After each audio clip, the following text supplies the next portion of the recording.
meeting for November. One of my co-chairs, Francis Curtis, is here with me. Mark has not arrived as of yet, Mark Amoroso. So we're here and we're going to start. And I'm going to quickly, our chair, Madam Chair of the Community Board wanted us to discuss the transportation impacts of Local Law 114, which is the open restaurants law agency rulemaking.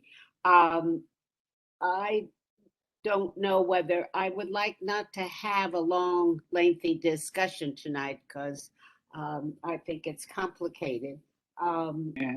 Is there, I mean, other than we know that the issue of streets and not having access to the street itself and the sidewalk and noise and control of traffic and a variety of things, is there anything that someone is dying to say about this? You can raise your hand, in the chat, and Jen or I will call on you. But if there's something you could send pardon me, Pat, yeah? I had my hands up. I can't And see it. a lot of those quality of life issues we're going to be discussing in quality of life next week. But I've attended the last, I think, 2 nights meetings, and there've been some really good discussions. And one thing that came out about discussion last night is I wanted to understand why, if a restaurant already has an existing sidewalk cafe, why should they be able to double dip? Why should they also be given Right. restaurant space in the curb in the street? And I think that's something that licensing should really push for or against. Well, I would push against because it doubles the space and it's really That we pay for it's for free, that's right. Yeah. Thank you. That's and I'll take that down. I think that's a good point. And the restaurants are doubling their space, even having indoors. All right. So let's go to our first item on our agenda, which is 250 VC Street. And we asked them to come in because when they came before us a while back, this is now a changed method of operation, which is asking, if I understand correctly, for recorded and live music, patron dancing, and games, whatever that means. So, who is here from 250 VC Street representing them? Anybody? Susan, I don't see the representative in the attendees list. Okie dokie. So we will move right along. And hello? Hello? Yes, this is Nicholas representing 250. Yes. Yes. Yes, how are you? I just unmuted myself. You are Nicholas Dutko? Yes, Nicholas Dutko. I'm the owner of Tartinerie. Yeah. I believe Frank is also on the call, but I don't see him connected. Let me check. Nicholas, I don't see Frank. You don't see Frank. It's okay. I know he just left the office. I think he was driving back home, but it's okay. I can do this alone, no problem. I came in front of the board a few months ago, I believe, but I don't know what happened in the process, and then we never got this change of operation approved. So would you like me to explain you again what we have in mind? Yes, please. Okay. So I don't know if some of you are familiar with the Tartinerie shack that we have at the Waterfront Plaza at the Marina in the summer. So this is something that we do from April to October. We actually closed a few weeks ago for the season. And what we've asked was we work very closely with our landlord, Brookfield, on different types of events throughout the summer. And we just wanted to be able to have some live music, some games like ping pong or other types of game. I think Frank is asking to be I think he just texted me. Can you please try to let him in the meeting? He has to Um, sign in. I think Jen will do that. I don't think it's an issue, Okay. Nicholas. I think he's calling though. I think he's calling from his phone. All right, well, Oh, I see. I identify a phone number with their hand raised. I believe that might be Frank. Let me just unmute to and confirm that's him or not. Okay. yes, Nicholas, I saw, I was out there and saw your space Okay. also. So Okay, we've been there for a few summer now, and actually this past summer, we've done something really nice with Brookfield, where they did an activation in July, August, and September. It was called the Bungalow, and so we were part of this project, and we just want to improve the experience for next summer and be able to have some live music, and sometimes some DJs, which I believe Brookfield have done in the past. So that's it. okay. And The- this is for next summer, you're yeah, asking it'll be for? yes, it will be next summer because we are closed now for the winter. Yes. Okay. I don't think there was an issue. I think the issue is music and live dancing and whatever, and the hours of closing, because Gateway is right there, and which is a big residential complex. And Yes. I think, I don't know what times you closed. Will you let me know that? Let us know that, please? Yes, of course. So we're open from 11 a.m. to 9 p.m. Right. Even on the weekends? Yes, even on the weekends. You need a resolution from us, or just a letter? Can anybody hear me? Yes, Frank, we Yes. can hear you. What do you need from us? This application is currently pending at the authority. They're about to turn it down because the community would never responded or gave them a resolution of any sort. So any letter or resolution or anything that says we Okay. don't have a problem with this would be much appreciated. Okay, so committee, I'm proposing, rather than a resolution, a letter, if Frank says that's okay, that we approve this and it is not an issue for us. And what I'd like to do is, the way we go through it quickly is, if there are any no's, you can raise your hand. Well, I have a question about what I'm reading. It says here to add DJ. Yes, they had it this summer, Francis. That's why I'm kind of glossing through. I'm sorry. It's that outdoor space by Brookfield, Right. between PJ Clark's really and the entrance to Brookfield. Am I correct, Nicholas? Yeah, you are completely correct. And It's they had little booths, and there was music. Brookfield had it. yes, And they want to do it as well. And their hours are from 11 a.m. to 9 p.m. Until 9 p.m. Yeah. yes, Okay. that's correct. So Okay. that's why I As didn't. long as the hours are what they put I down, agree. I agree. shouldn't be a problem. So, Okay. anybody else have a question? Could I say something? Yeah, I see. Who are Sarah. you? Sarah? Hi. Yes, that'd be great. Yeah.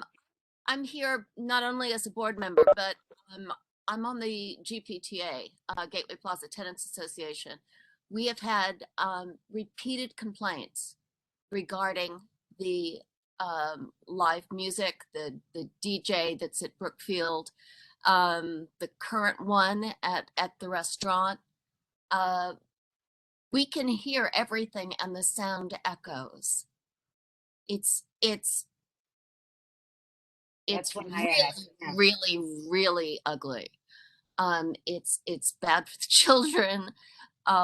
It's bothering the elderly more than they are ready to express. It's very frustrating to us that this would just be sort of treated as though it's matter of fact, regular business. It's not. live music, a band, that would be horrific for us. I mean, we can hear the boats with the music. So that's What would you want, Sarah? Let me ask what the tenants would want at Gateway. No music? I'm not sure we can do that. Well, the live band will be loud. That will be loud. Yes, it will be. I have no doubt. And I don't see why they need a live band. It doesn't make any sense to me. I mean, they want to attract people down there. They've already got, all sorts of people down there. I don't know how many more they can squeeze in. It seems All excessive. right, so I have a question, Sarah. Rather, I don't know about the. I do understand the live music and the DJ. Would a change of hours make a difference as well? They're asking to go till 9 o'clock. If we said they can stay open till whatever they stay open, but live music must stop at 8 p.m. is and this is like for that summer. would probably be helpful. If I'm that's the asking. only thing you can do, yes. Well, Hi, this is Ramo. I'm sorry, I just got on the call. Who are you? From Joseph's Restaurant, Fontana Restaurant Corp. Yeah, we're not anywhere near you, so don't I worry understand. about it. I'm sorry. That's all right. So I think we will do a resolution then, don't you think, Francis? Rather than Yes. later, I think we will do a resolution. Sounds like that's what they need, is the And resolution. we will get it to the SLA. We're meeting early or whatever. I think that we'll have to do a stip sheet. I think one of the things, Frank, is we're going to ask that music be terminated at 8 p.m. At 8 p.m. Yeah, at 8 p.m. Susan, Pardon me? sorry, Susan. It's Cora from Councilmember Chin's here. I don't know, am I allowed to speak or after the committee members speak? You can speak now. Go on, Cora. Thank you. I echo to Sarah. I'm concerned about the residents at Gateway. Right now, the restaurant that Sarah was mentioning is the Liberty Bistro, I believe, if I remember correct. That's not this. I want us to separate out, please. But you have to know the bungalow is right next to that section. So imagine an L shape. The L, the short one, is the Tatinari bungalow with DJ live music. And then the bistro is just right at that L shape intersection with live live DJ and music. And their hours is much longer.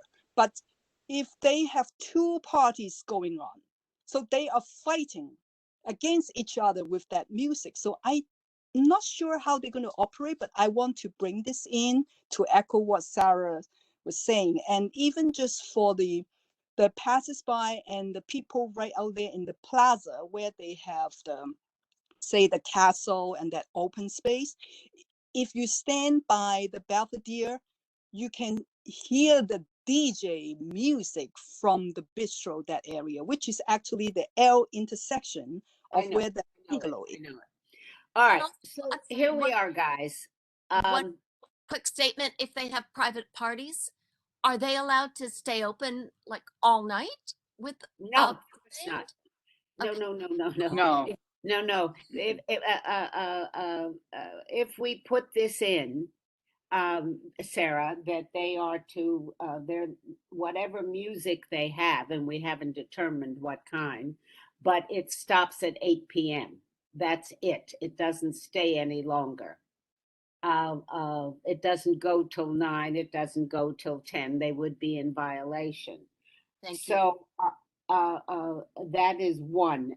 Number two, what I'm trying to see, Nicholas, and Yeah. Frank, is to understand if you have these two venues going at the same time, you have a cacophony. You have Texas, you have somewhere else. I don't know what you have, and people live there. So, what kind of solution can you propose to us about this? Because I think the certainly Cora and Sarah have raised valid points.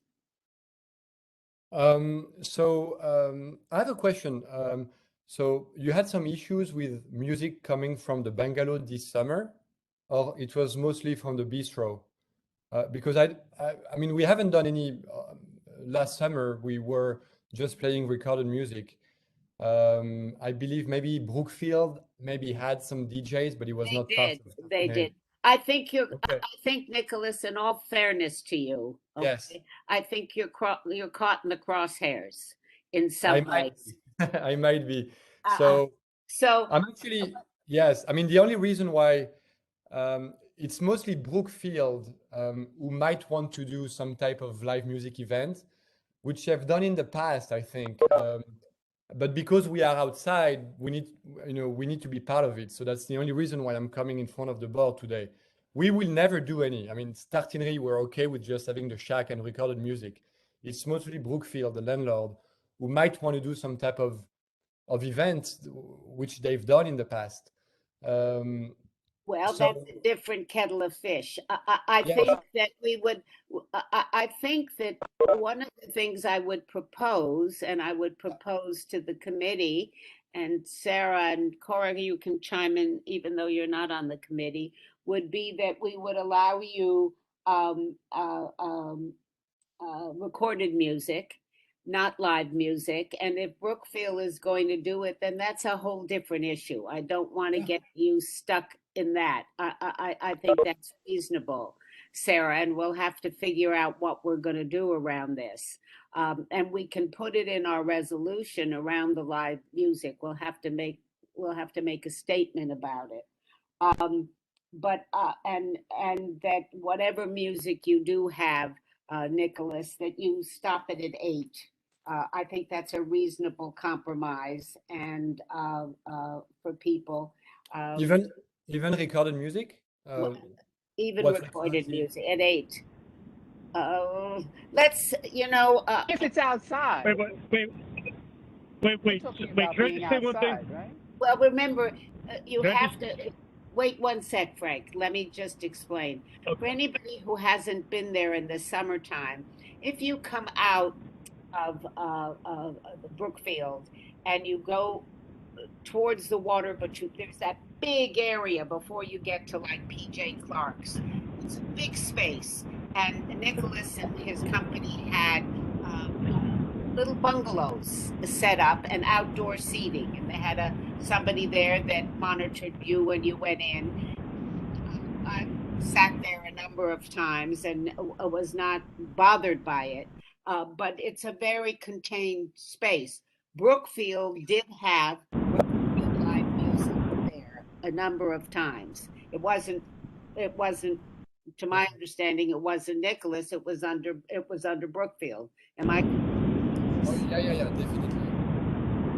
So, and they're caught between that other restaurant that's down, as Cora says, on the L. So I'm trying to figure out a compromise to allow Nicholas and company to move on and not prolong this too much longer. So I would propose that the music stop at 8, that there be no nothing but recorded music, I would say to you, Nicholas. And your games. Can I say? Yeah, Frank, say it. Whatever. Go. Talk. What I was going to say was that we currently have recorded music until 9 o'clock.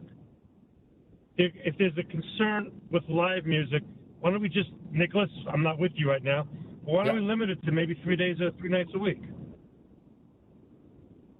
Yes, So yes. as not to create the cacophony.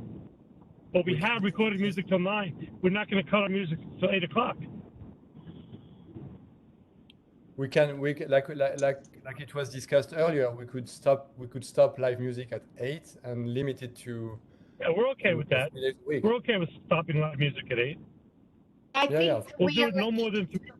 I think the real issue here, don't get stuck in the live music, guys, because this is where we're in a big problem, the way I hear it. Everybody's doing live music, and it's a cacophony of music, and it's what's bothering the neighbors and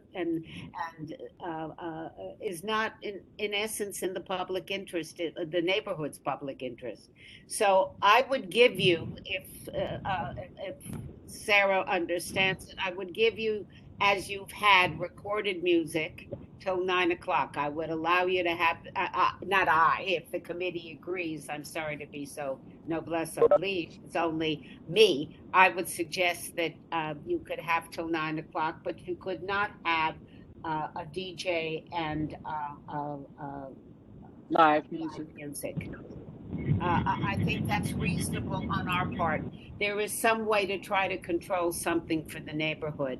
I have a question. Pat, go. Why, I'm just not understanding why these two entities can't coordinate their live music so that they both don't have live music on the same nights. Of course we can. I don't think this ever happened. Did it? I mean, I don't know. That seems to be what the complaint is, that there's been live music at the same time. I'm not sure. Sarah?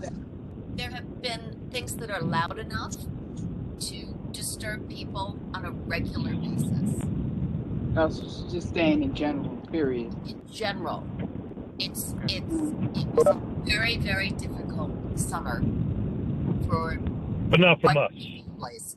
All right, so let's see if I could get the committee to agree to this, and let's see if we could take a vote. We will give you a resolution with the times, and that you will not have live music. We will allow you to have your recorded music till 9. You're going to have games, I guess. What will you have? Basketball? No, what? No. Games are, I mean, not noisy, obviously, but you know, we've had pétanque or ping pong, but these are games that Brookfield have done. That's right. At the That's youth fine. anyway. It's fine, Nicholas. So if I could get a motion from one of the members of my committee. Can I just ask you a question before the vote comes up? Yes, because I'm Mitch. familiar with that area. Is for the music? Is it indoor, all outdoors, or is it some All indoor? outdoors. It's all outdoors. Okay. And I guess they Outdoors. piped it into the tents. to Okay, the no right- problem. Because then the background music thing is not applicable for this. Okay, I'm okay now. All right. So could I have I make the motion? Can somebody second it? Susan, actually, can I say something? They're also You asking, may, Jennifer. they're also asking for patron dancing. Just wanted to mention So that. this, I don't think we'll have anyone dancing. This was a request from the landlord, but That's what it has down, yeah. I think see anyone with dancing? your recorded music, if somebody wanted to get up and do the foxtrot, but I think if you're I gonna don't have think we can disco, promote that. we'll put something in the resolution to protect us a little bit, okay? No Let the problem. land- But who cares about dancing outside? Yeah. I think they're more concerned about the noise. I don't think Don't it's a want a big disco issue. out there. That's all. That's what they don't want, Frank. I think I'm they're the very. only one who makes noise when I dance. I'm so fat these days. Thank you. All right, we'll figure out. So could I have a second? Susan, Thank sorry. you. No, another member has to call the call Somebody has to question. call the question, not me. I forget. I call the question. I Okay. second it. Thank Alright. you. All right. So anybody against it? Anybody abstain? Then I am taking that the rest are in favor. Okay, Frank and Nicholas, Have a happy Thanksgiving, everybody. you too. Bye-bye. Thank you. Bye. So I'm going to go out of order for a minute for the financial district. Is that what I'm going to do, Jen? Is that what we said? Right, so now we're gonna call upon the applications for 48 Stone Street, aka 9197 Pearl Street, and 62 Stone Street. And we have the attorney here with us, Joseph Levy. Well, Mr. Levy, Hi, Susan. hi. We have had a lot of trouble this summer for the people in 3 Hanover Square. And I will say that the ownership entities have tried very hard to listen to the neighbors' concerns. You have had till 4 a.m. All these years, and there were a couple of times over the summer where the neighborhood has just been horrific. And I don't know whether anybody else is here from the community and wants to say something. I don't know whether Joel is here. You're here because the way I understand it, your SLA, you've been approved all these years, but you did not renew in time. Am I correct, Joseph? No, sorry, just one correction there. Okay. We came to you guys previously because the ownership, and I appreciate your comments, Susan, I can address them separately, but the item that's actually on the calendar for tonight, or items, which I believe are taken in tandem here, are the ownership group is trying to consolidate. So what they're doing is they had originally proposed asset sales from 2 of their entities to consolidate into one of their entities that has another liquor license in the neighborhood. So it's same ownership, same DBA, same method of operation, everything the same. They're just consolidating the underlying corporate structure. So it's one entity that's going to have 3 separate liquor licenses at 3 separate addresses. And we had come before the board. One actually came before the board twice at this point, one just once to get approvals. We signed STIPs most recently in January of 21. And even though that's within the time frame, the original notice was from a few months before that, so it lapsed in the SLA's view of how long you have to notice for to keep it fresh. So the items on the calendar are to refresh the prior approvals and stipulations, and we're happy to agree to everything the same and nothing's changed there. The separate issue is obviously the trouble that's happened this summer. These are conscientious operators who've been in this neighborhood for a long time, and I appreciate your comments that they did try their best to rectify some things. But I think, as anyone in the industry will tell you, getting people back to work and hiring the right people and having the right people has been a problem that's been pervasive across the industry. And these guys have done their best to hire back and hire people with experience that are as conscientious as they are, to try to mitigate those issues. And they've had some success, but there's also been things that haven't worked out. So they're hopefully going to take this off season, and I know that they're planning this all the time to try to make sure that next year when the seasons turn, we don't have the same issue, because these guys do pride themselves as being a positive part of the downtown community here. Any comments? Joel, are you on the phone? Do you want to speak up? What's the address for this? These are all on Stone. Okay. There's 2. Okay. One's 48 Stone And and one on 62 Pearl. Susan, it's Cora here. Can I speak? Yes, you may speak. Thank you. Just on Stone Street overall in general, as you spoke right at the beginning, it's been very hard for those residents in the neighborhood because all sorts of craziness happened. And late at night, or someone from 3 Hanover Square complained what's going on, and people jumping on the table, and also NYPD first precinct, they try to manage the situation. So it seems like a little overboard this past summer or the late night. So I don't know what you can do and how to help the restaurants doing the things, but then at the same time, our office, the council member's office, did receive a number of complaints in general. They can't really say which area, and there are some situations that they actually know from which restaurant. Well, in one top of- of the live music and the late night and the crowdiness well, and the just music has crowds. been curtailed, and that is Mhm. a step, I mean, to a large degree. What I think before summer opened up as much as it did, we would have marauders who would be coming down. It was people who had not eaten in the restaurant or had been drinking, and it was a destination meeting place, and it just got out of hand. And so, between the police and entrances and exits, and the ownership has tried very hard. I mean, and a number of my neighbors and I have met with them, and we continue to meet with them. I would not deny them any license or anything. They've been very good. Um, and we have all these stipulations. So I don't know what else to do except to be on top of it. You know, the police didn't come. That's part of the problem all summer. We had no real backup. And when they came after, they didn't do enough. And we're also looking to see what we can do about closing the park. So it's complicated. But unless there is someone that I'm not calling on, I don't have any trouble with the renewal of this.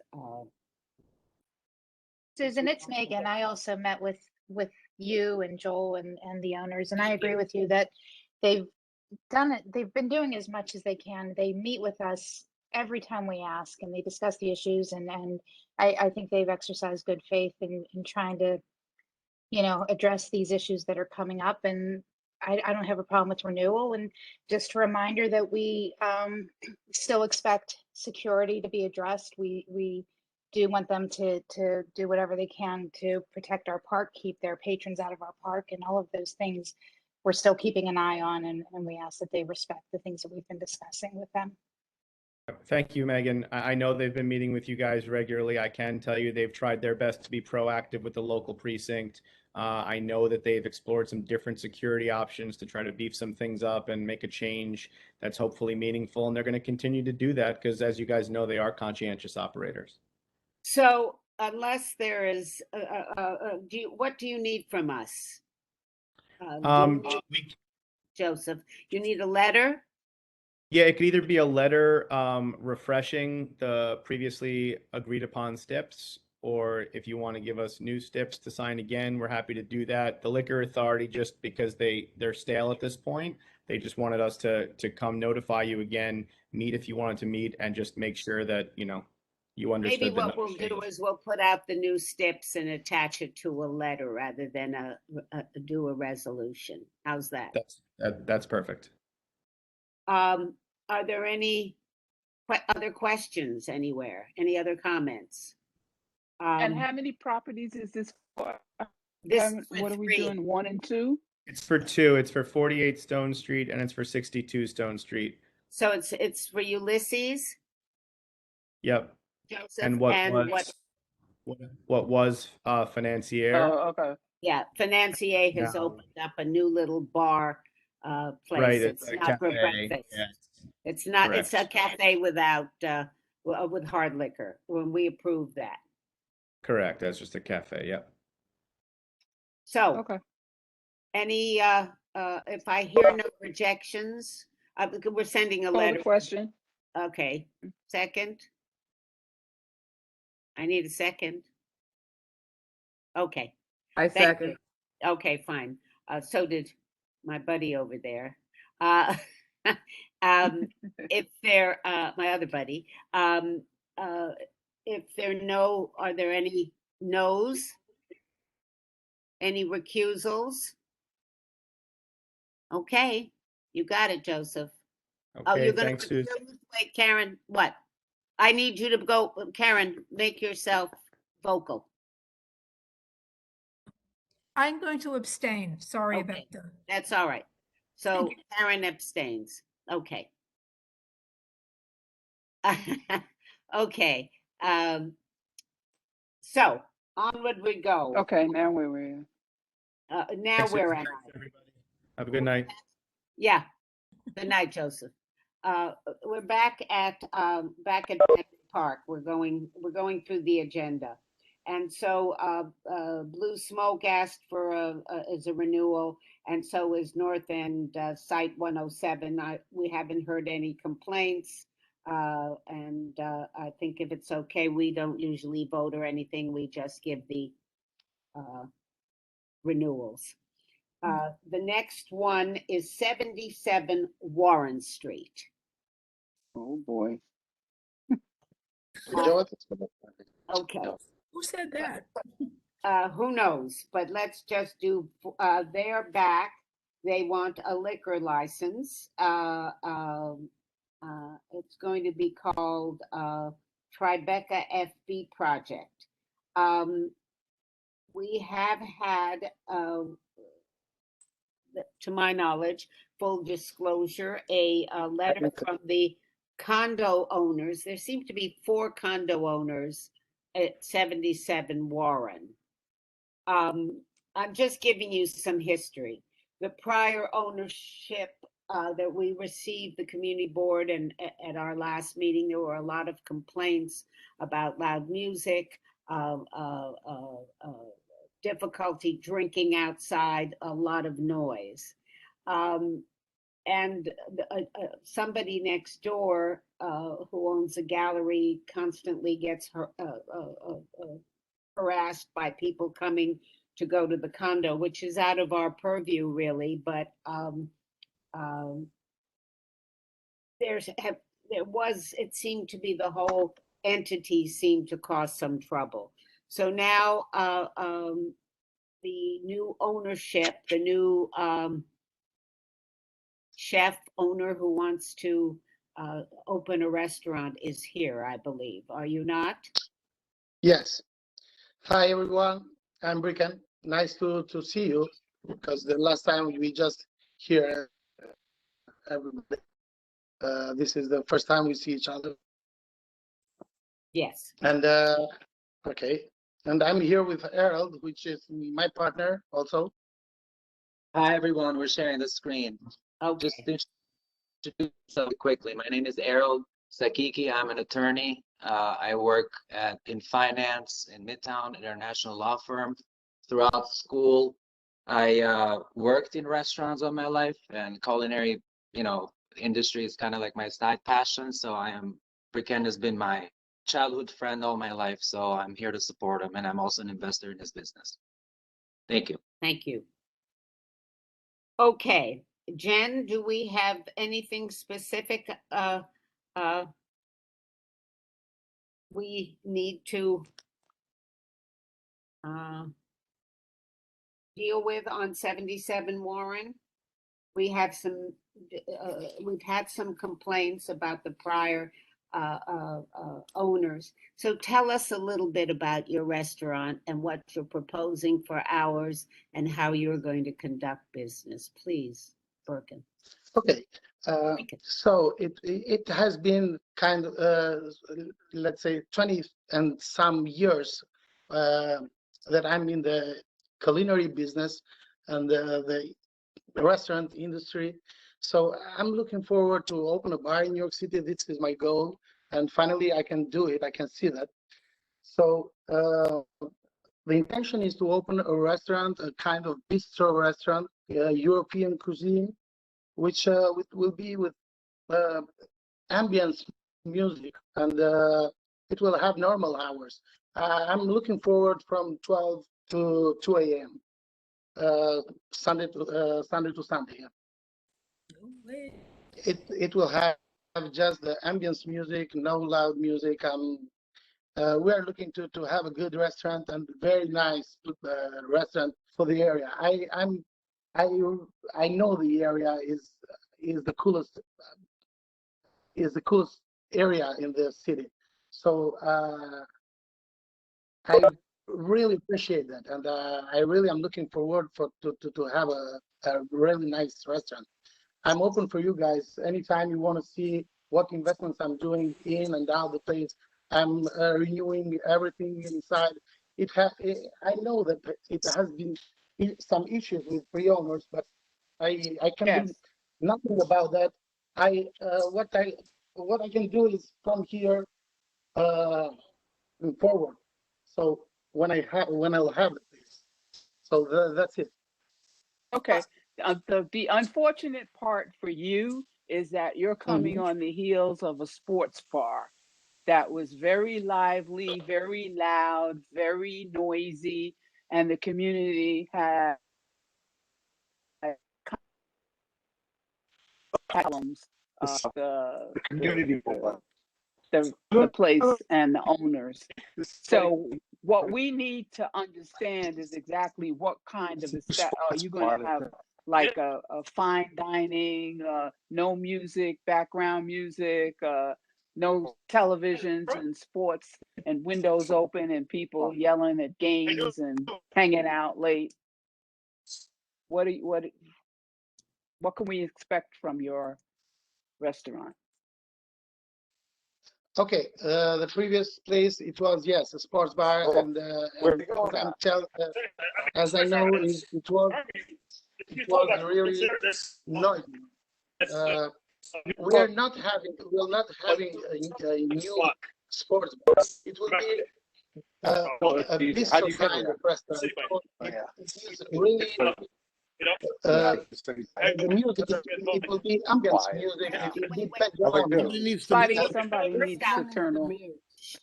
I need whoever is double talking. Is what's Please. the GM? Kevin? Yeah. What does he do all day? If you have somebody talking with you, you have to. No, I think it's somebody else is No, I know it's not you. Don't worry. I know it's not Jennifer, mute all. Yeah. I remember what he's doing.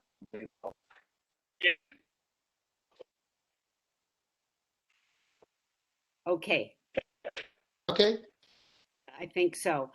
Jen, can you put up, based on Francis's, I realize, the application in some way so we can see the layout, we can understand this, the restaurant, how many people are going to be there?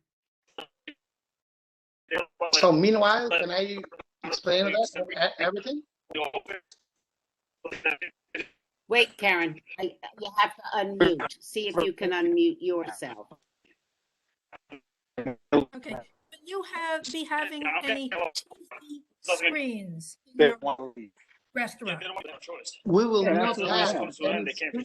We will not gonna have any more a lot of screens like the previous owner. We will have just a TV screen, but it will have some kind of cartoons, some kind of nice things, maybe Charlie Chaplin, just one TV to have something that moves inside the bar. But no, it will not gonna be a sport bar. The people to have to make really noise and things like that. We will have really a nice place with a background music, because I need the people to talk. This will be more a conversation restaurant. I don't know. I don't want people to come there and play with the telephones and to do noise and to dance over there or at the tables or things like that.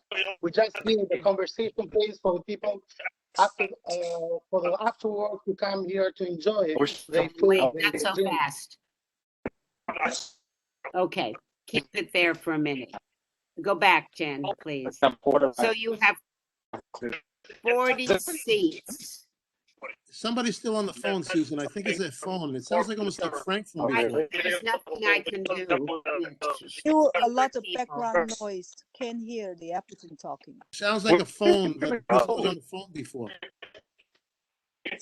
Can Jen mute everybody? Right. Jen?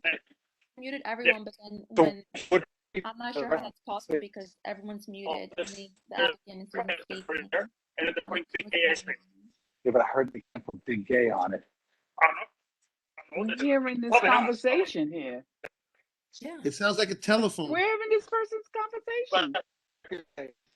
Mitchell Froman is not muted. There's no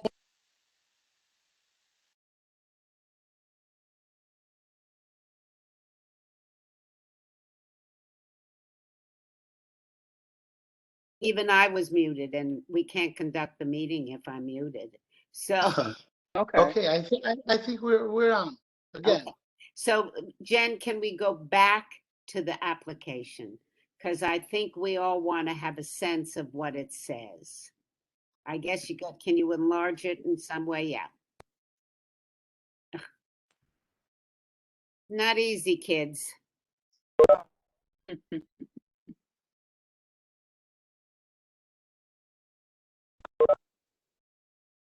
Okay, so let's stop here for a minute. The public assembly capacity is 74 people. The dining area is 10 tables with 40 seats, and the bar, it's one bar with 10 stools.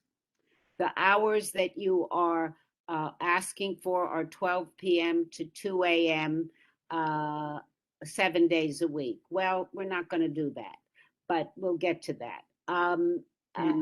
Are you having, you're going to have first floor dining and kitchen, and then the basement is storage. Are you going to request outdoor dining? Not the first year. Okay. Absolutely not. I know that it's not allowed for the first No. year. Actually. We're not. So, Well, and you know, there's not much space there either. No, there's no space there. Yeah, I know that.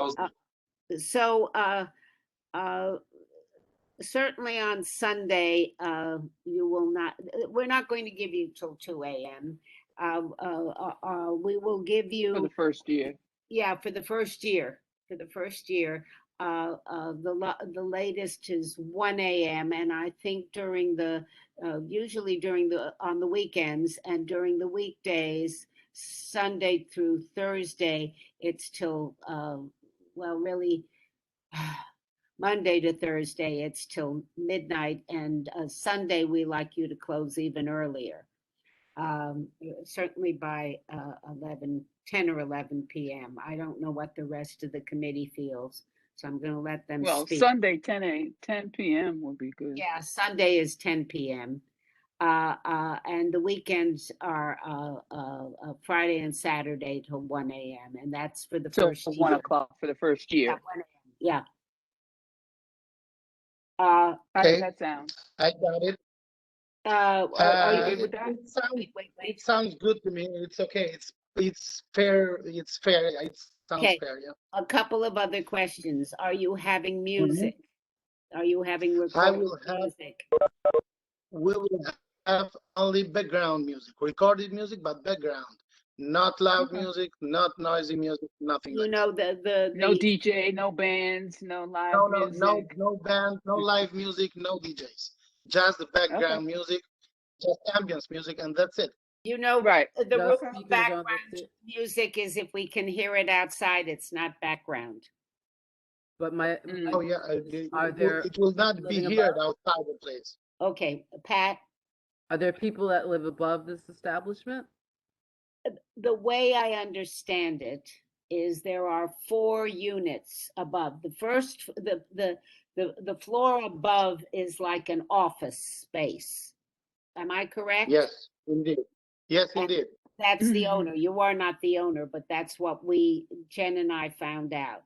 And the next 4 units, it's a condo supposedly, and there are 4 units in total. Jen, am I right? Correct, yeah. Okay. I think some of the condo owners may rent it out as Airbnb and whatever, but that's not in our purview, Pat. I know what I mean. I just wanted to know if speakers were, high on the wall. If there were people who lived above, then and Mitch can address that. The bass can be heard or felt above. But if it's not going to be that loud. It's background music, so it shouldn't be that loud. It depends on where they're mounted. Anyway, if they want people to sit and talk. Yeah. All right. There isn't anyone living above anyway. But we'll have it in the STIP, background music, etc. Let's see if I can remember. When are your deliveries going to be for your food or whatever? During the morning, at least till 12 a.m. 12 p.m. till 12 noon. Yeah, 12 p.m. Sorry. That's all right. Don't be sorry. No. Can we see the menu, Jen? Can you move up so we can see, and the diagram of the space.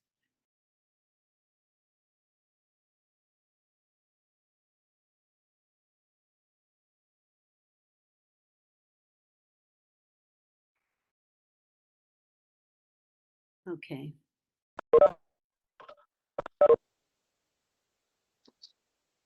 And the diagram of the space.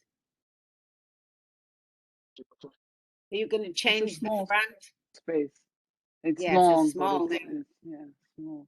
Yeah, it's a small space.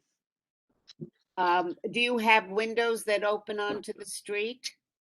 Yes, there are two windows. I think from now to March it will be closed because it's winter outside. But when they will be open, it will be open till 10 p.m. at least. No, no more. Not at least. No more. No, not more than. No more. And on Sunday, yeah. even earlier. Well, 10, yeah. Okay. Anything else? Anybody?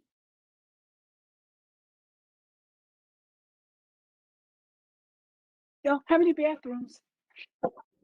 Oh, good Two girl. bathrooms. How many? Two bathrooms. Is one Two. mobility and for mobility impaired? Yes. Okay. Yes, indeed. Thank you. The other thing I Thank you, ma'am. Good girl. Anything else, anybody? just garbage. Where's the garbage going to go out? Thank you, Pat. I'm gonna ask privately to have my garbage at least. I would prefer every day to have somebody to take my garbage off. So I'll arrange it privately because I know that it's not possible by city board. So I know that they have two times a week, but I will try it. I will do it. Not I will try. I will do it privately, and I will try to have it every day taken off. And just Every day? Yeah, that's the goal. Yeah, every day. It's, oh, you mean with it's a restaurant. If I let the food, the waste of food inside my place, it will stink. So I will try to keep and to you keep have it residents who live cleaner below. as possible. So if you do have them come every will the day and garbage it's be private picked up? parking, you Wait, Karen. What, Pat? yeah, if you have them come every day and it's private carting, you have some ability to control the time that they come. So you do have 4 units of people living Yeah. above. And as we all Yeah. know, garbage trucks in the middle of the night waking us up are very annoying. So if you have the ability to control the time, would you please see if you can get them to come at a reasonable time, not 2 a.m. in the morning? Sure, I have to do that because I have to live in a community for the next 10 years. So I'll try to be a perfect neighbor. I'll really try Oh, hard. We wish you a lot of luck. We don't know perfection here, Right. but we We wish you haven't a met lot of luck. perfection yet. I'll try hard. All Thank right. you. Thank you. All right. I need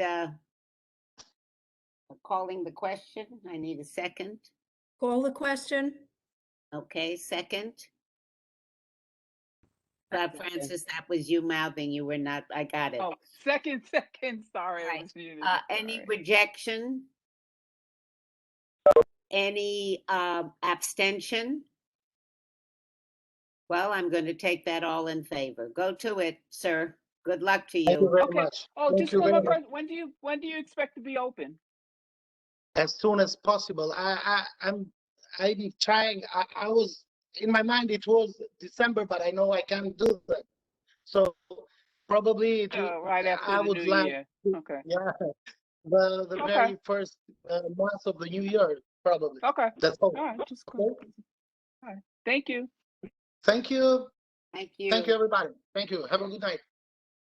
So, 293. Jen, you want to also get the application up for 293, Will do, yeah. please?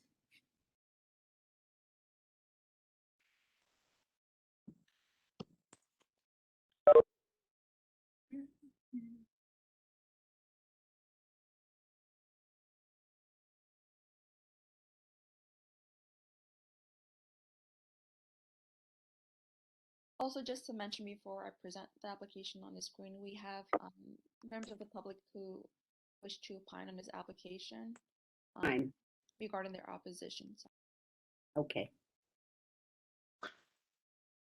Susan, whenever you're ready, I'm happy to start. This is Zach. I'm going to be speaking on behalf of Church Tribeca LLC. Okay. What's it for 293? Correct. Okay.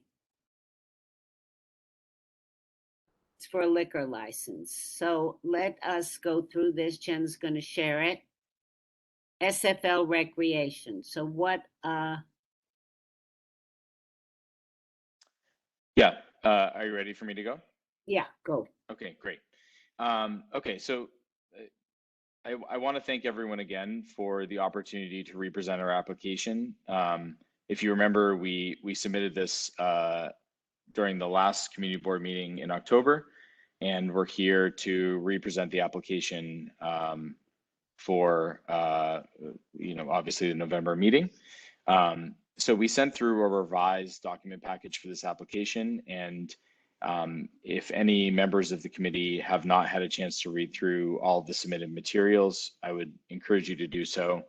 Also, for any of the listeners on this phone call right now, you can access any of those materials at churchtribeca.com, which will give you a really clear overview of the business that we're going to be opening, and all of the materials that were submitted to the community board are available for the public to view there as well.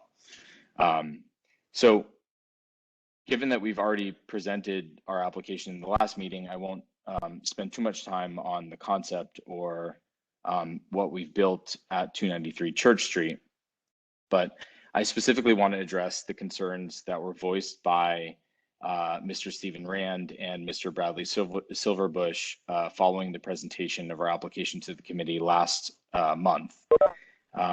So to that end, we listened very closely. I was unable to speak to any of the concerns that were voiced, but we listened very intently to Stephen and Bradley's concerns. And to that end, I sent Stephen a letter via mail and also via email on October 20th, which was 1 week, following, or less than 1 week following the community board meeting last month, that addressed all of his concerns and, genuinely expressed our willingness to promptly correct any of the issues that were, that he had with the business. And this letter, again, is available at churchtribeca.com if anyone wants to read it and just understand our perspective on this situation. So we didn't receive the ideal goal from that letter was to be able to sit with Mr. Rand and actually be able to resolve this amicably. We received a confirmation of the letter, but we did not receive an invitation to be able to meet, which is fine. But regardless, we move forward because from what I understand, sound is the biggest issue. We move forward with soundproofing the entire space. So we're working with City Sound currently to reduce sound emitting from our space. The soundproofing package that we've purchased will reduce sound emitting from the space by 80 to 85%, which is a significant reduction in sound. And I don't think it'll present any issues. And again, the signed sales order with City Sound is in the document package that we submitted to the community board.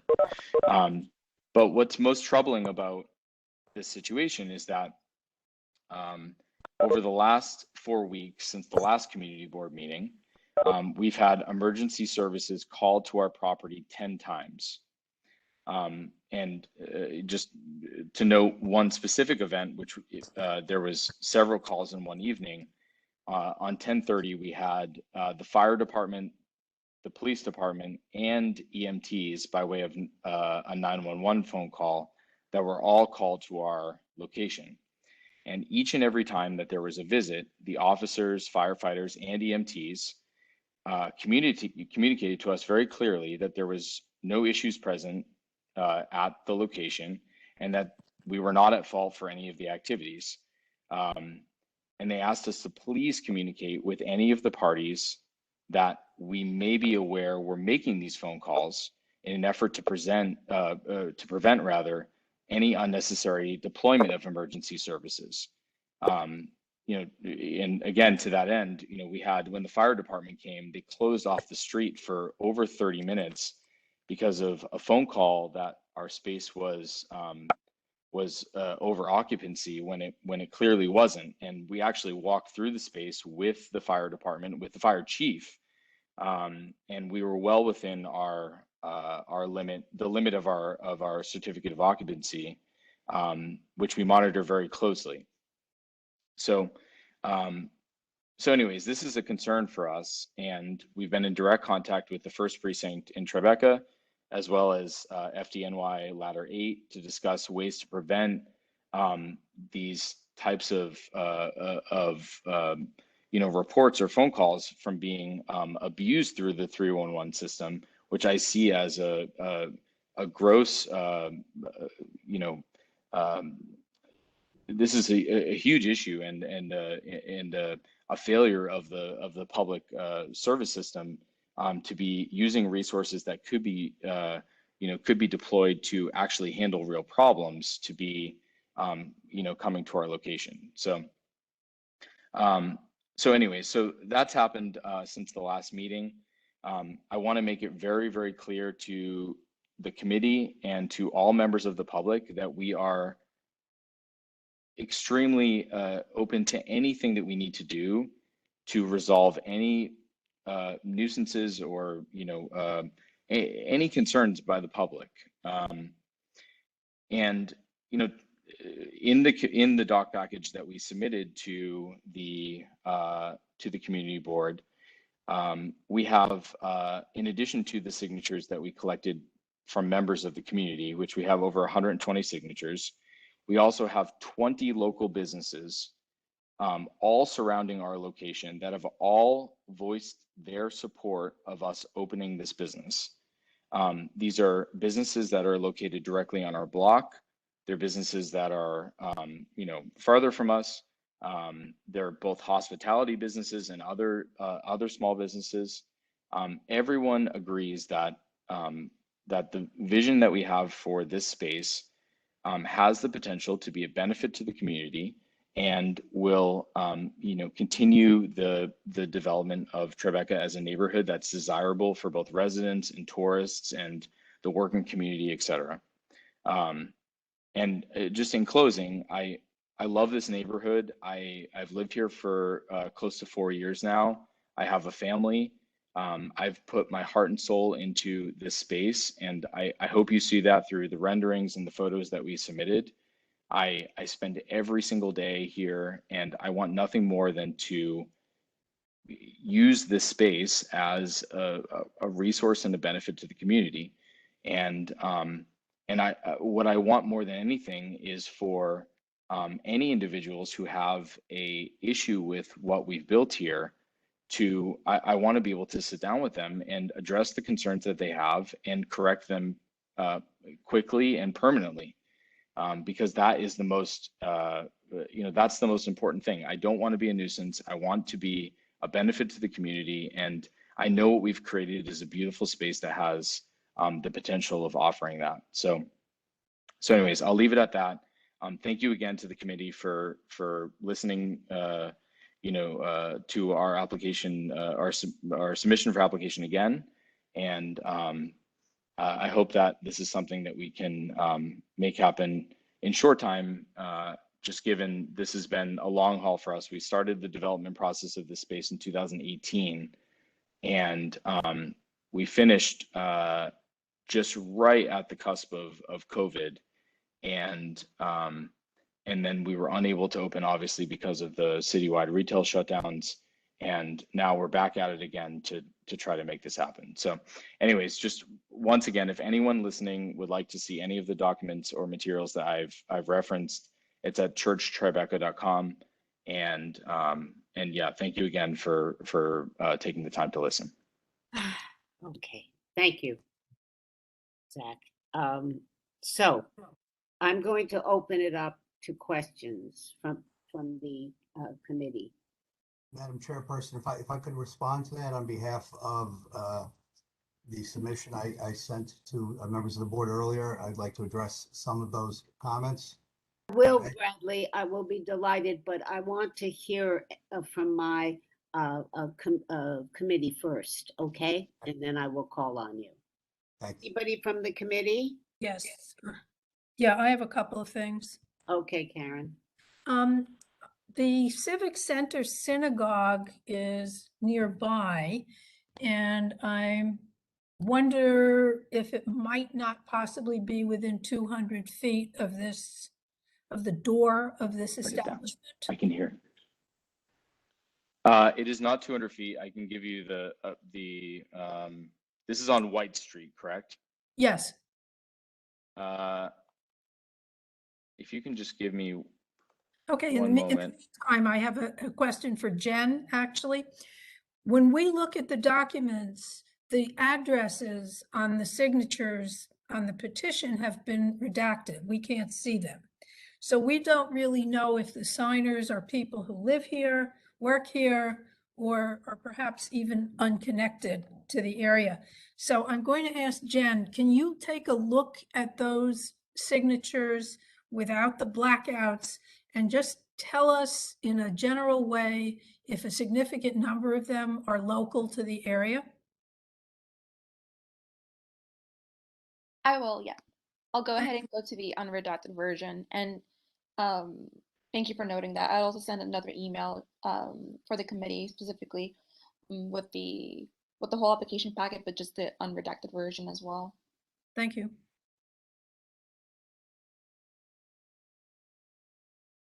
Okay, and as soon as you can figure out how far away the synagogue, the front door of the synagogue is, please let me know. Yep, I'm looking at that right now, and I will have an answer for you very shortly here, but we can continue with any other questions. Well, Jen, can you get us back to the hours? So let me understand, Zach. This is really a bar. No food? No, we will have, so we're gonna have the space itself consists of really two areas. The front part is a wine bar.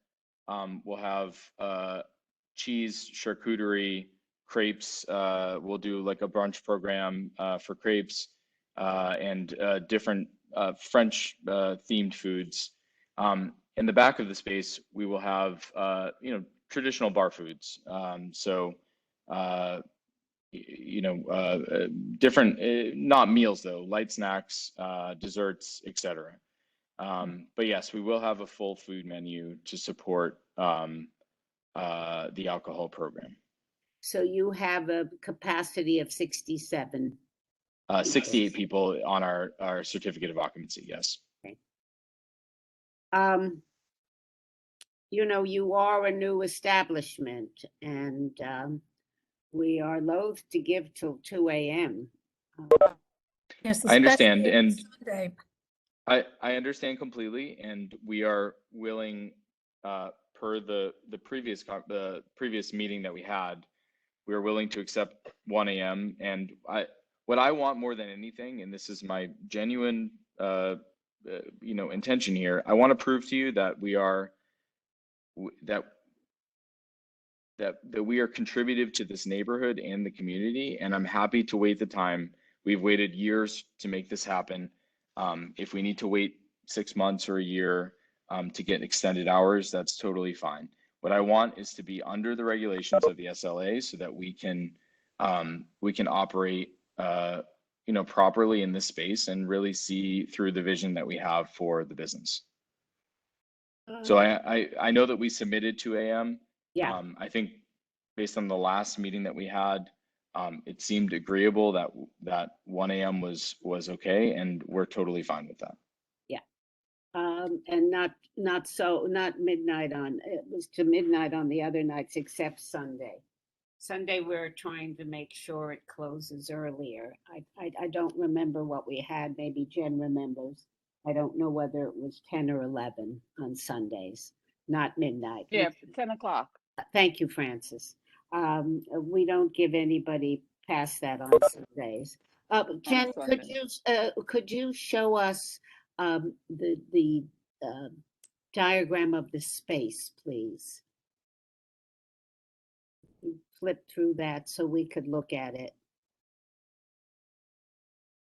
So Nick, you say outdoor dining, I noticed, but you have a space only for like one table. It's tiny out Yes, front. the storefront, the frontage itself is very small. So at max, we're expecting to have one bistro table outside. I don't anticipate anything beyond that. And as a resident, I live in the building. I live right upstairs, right on top of the space. I also have a car in the city because I have 3 children. I understand the disruption that having street seating has made for people who park cars in this city, and I selfishly maybe don't want to see the limited parking spots that we do have on Church Street taken away. So that's not a part of our plans currently. I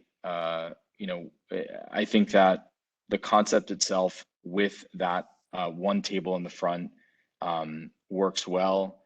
We're not the front of the space is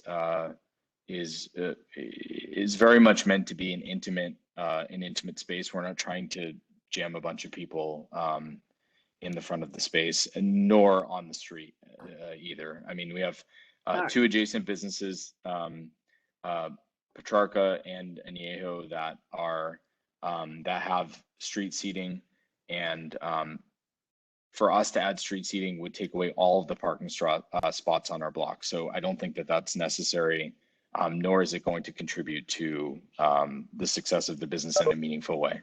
Okay. So does the open streets cover your establishment is a wine bar? It's not a restaurant, right?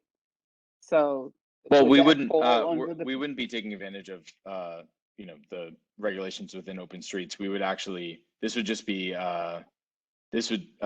basically what we need to apply for post opening is permitting for one bistro table on at the front of the space for sidewalk seating, but we wouldn't be taking advantage of anything on the street.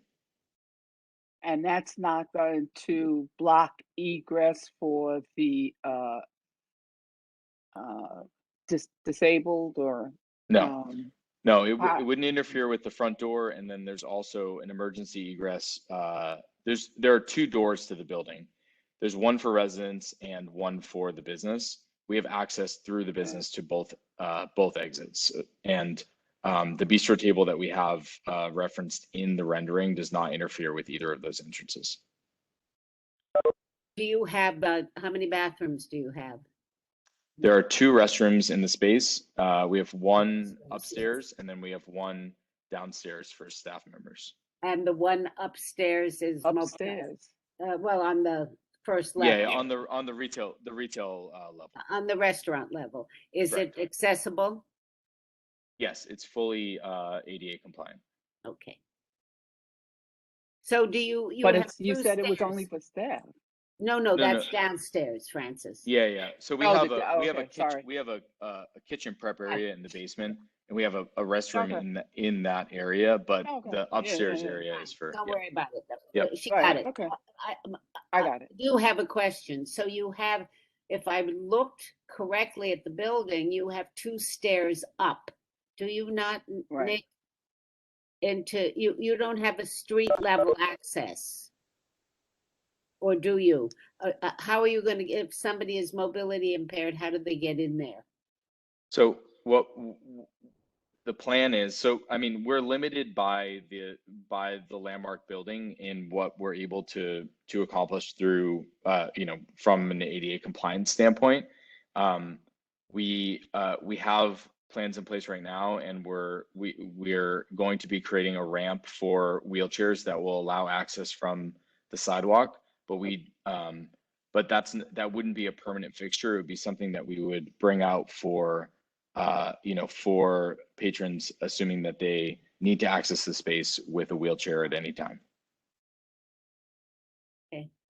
And how would they know that you have that? Will you put up a sign for it? We can do that. We haven't thought through that, but I'm happy to put up a sign on the door or something else that informs some kind of note, a little notice that indicates. Absolutely. I mean, ADA access is available. Of course, obviously this is a challenging. I think our whole area. I mean, there's a lot of two steps and different landmark buildings that make it really challenging, but we're willing to do whatever we need to make sure that the space is compliant. Okay. We'll put that also in the resolution. Any other questions before I call on Mr. Silverberg? I just have the same request as the last applicant about the garbage pickup. And you said you live in the building, so you're even more aware of, wanting to have your garbage pickup at a reasonable hour because your 3 children are sleeping. So, of course. Yeah. Okay. We have pickup currently 2 days a week for both my apartment and the business. On Tuesdays and Thursdays. They typically come in the afternoons. I don't believe this is any disturbance in the neighborhood. It's typically very quiet, and I don't think any issue with trucks coming in and out of here at night because it's very, very quiet here. Good. So. Thanks. So you have a skylight. Remind me if you have a skylight in your building or in your place. We do. In the retail, we have a skylight, which we plan, which right now is in progress to be soundproofed through City Sound. So we have, there are 2, on the retail level, we do have 1 window downstairs, which I don't think is an issue. But on the retail level, we have a window that's facing White Street, and then we have a window that's or the skylights, which from a directional standpoint face Broadway, and both of those glass surfaces are being soundproofed fully. So that's important. That's a critical piece. Nick, but one other thing is before I call it a community, how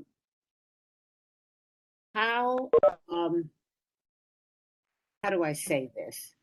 People are going to drink in your bar and they're going to go out into the street, and and they're going to go out and smoke because there's clearly no smoking inside. Not just you, but the neighborhood and the residents in the other part of the neighborhood, the issue of smoking, loud talking, people coming out drunk and being rowdy. That is not picking on you, Nick, but it is the bane of our community. And it is really an issue for people who have lived in Tribeca and Financial District and wherever else all these years. So what kind of security are you going to provide? Or, it's a bar. It's not just a restaurant. It's a bar. So tell me, please. We're happy to bring in either private security or have a hostess in the front to make sure that people are clearing off the street. I don't, once again, as a resident of this community, I want nothing more than for this block and this neighborhood more specifically to be to be maintained. I don't want this to turn into the East Village or to Brooklyn or anything else. I love living in Tribeca. I chose to live here because I was really drawn to this area for a variety of reasons. But we will do whatever we need to do to make sure that that whatever obligations we have as a business owner in this area are upheld, and that that that the business is not a disturbance to the community, and that it's a benefit. And I think the type of we're the front of the space, and I think what's most troubling to me about the way that this has been communicated, based on what I understand from the last community board meeting, is that this is going to be a party space and all this stuff. We're opening a very small French wine bar in the front of the space, and I really want the back to be an upscale, bar and lounge for members of the community to enjoy. And if you look through the letters of support that we have collected from many residents, some of them who have been here for 10 plus years, they have all said that this is something that they would really, really enjoy to have as an addition to the neighborhood. This is not going to be a club or anything like that. We have a great operations team with Michael Barrett and his team, and we really want to make this a business that's desirable for residents and people who live and work in this area. And I think that this is not a club or a dance hall or anything like that. It's we want this to be a benefit, and I think that through this we have the potential of drawing bringing in more business for other businesses in the area, which is the reason why we've had support from other business owners. Almost all of them hospitality owners who have businesses that depend on people coming to Tribeca and spending their weekends and their evenings here. So, okay, let me, thank you. Anybody else from the, Mitch, you had your hand up. Yes, I just had a question for my own education. Zach, in the very beginning, you were saying that there was some people were making some fraudulent calls to whether it was the police or the fire department, to trying to, gather some weight on their side. Just for my own curiosity, can't 311 or 911 or the authorities that be, if it's determined that the fire department says that there were kind of fraudulent calls, can't those calls be traced to find out who was making them? So we've sat with the chief of police at the first precinct and also at the local fire precinct here. Due to the nature of 311 calls, that is actually not the calls are completely anonymous. Okay. To the degree where we've the police officers that have come here have said, we could have received a phone call from Syracuse or Albany or wherever, and we would still have to respond to the complaint. Absolutely, right.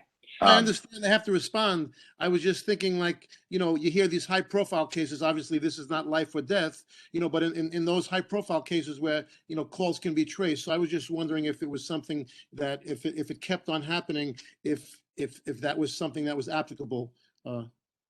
Yeah, no, I mean, listen, I wish we could understand better who's making these phone calls. It is a nuisance, and I know it's not a good use of time, and I can see the annoyance. I mean, I'm here all the time.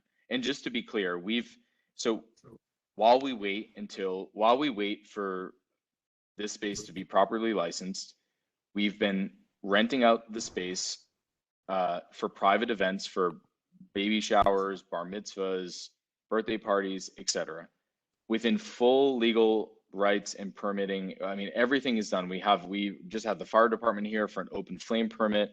We have our certificate of occupancy. We're renting out this space for people who want to come in for a private event and use the space as is. We're not selling anything other than just that. And we're doing that because we need to. Quite frankly, I can't sit on this space for, 4 to 6 months until we receive SLA approval to open to the public. So we need to make some money somewhere to be able to to just cover the rent and the expenses. And any additional money that we are making through the space, we're using to, you know, for soundproofing or anything else that anyone has an issue with. We just painted the building yesterday, which is a great, or last week, which is a great benefit to the neighborhood, just in that it keeps the property fresh. So Maybe anyways, that's where some of those complaints, like that I read on some of the you know, that Jen sent out, maybe since the soundproofing hasn't been done yet, maybe that's where some of those complaints were coming from, some of those private events coming from that skylight Right. area. That's what I was going to say, Mitch. I was going to say, it sounds like if you're renting this space out, that it's not you. Obviously, you're not using this space for the business as of yet. We're So not, it has no. to be the people that you're renting the space to. So you could look and see That- the dates that you rented the space to a particular group and see if the complaints correspond with the dates that the space Well, was rented. we have and feel- done that. So we've done Mhm. that for every single 311 complaint that has been filed against the Mhm. property. The majority Mhm. of them are for loud music and loud talking. And loud talking, unfortunately, we can't necessarily control. We've always been within our rights, you know, from the certificate of occupancy standpoint. We've never been over the number of people that are allowed in this space. The music is not, I mean, like I said, I live upstairs. I'm very well aware of the noise that that extends both up, and, you know, I can't speak for what, you know, extends to the sides, because I don't, you know, I'm not in those spaces. But the best that we can do is soundproof the windows and make sure that there's no issue. You know, the speakers that we have in this space they're restaurant speakers. I just can't imagine that, you know, that it's that much of a disturbance. If it is, I want to correct it, and that's why we're soundproofing the windows. But also, you know, every single time that the police have come, there has never ever, they've never asked us to do anything. They've always said that, you know, there's no issue here. And if you look at the history of 301 complaints, you'll see that the complaints were closed in very, very short windows from the point that the call was made until the police responded. And, you know, Right. it was either no complaint or no evidence found, or the police responded and resolved the situation. But I can tell you just firsthand that I've spoken with every single police officer, firefighter, and the EMTs, which is a really, really big issue. I don't know who would call 911 just to have an ambulance come here, but that's a bigger disturbance than anything that's happening within this space. And I invite anyone. I mean, I would love anyone to come here but to you see said what you we're were doing. right. We're not, we are Okay. very respectable people, members of the We community. hear you, So, Nick. I wanna call on the people okay, who got it. fix it, okay?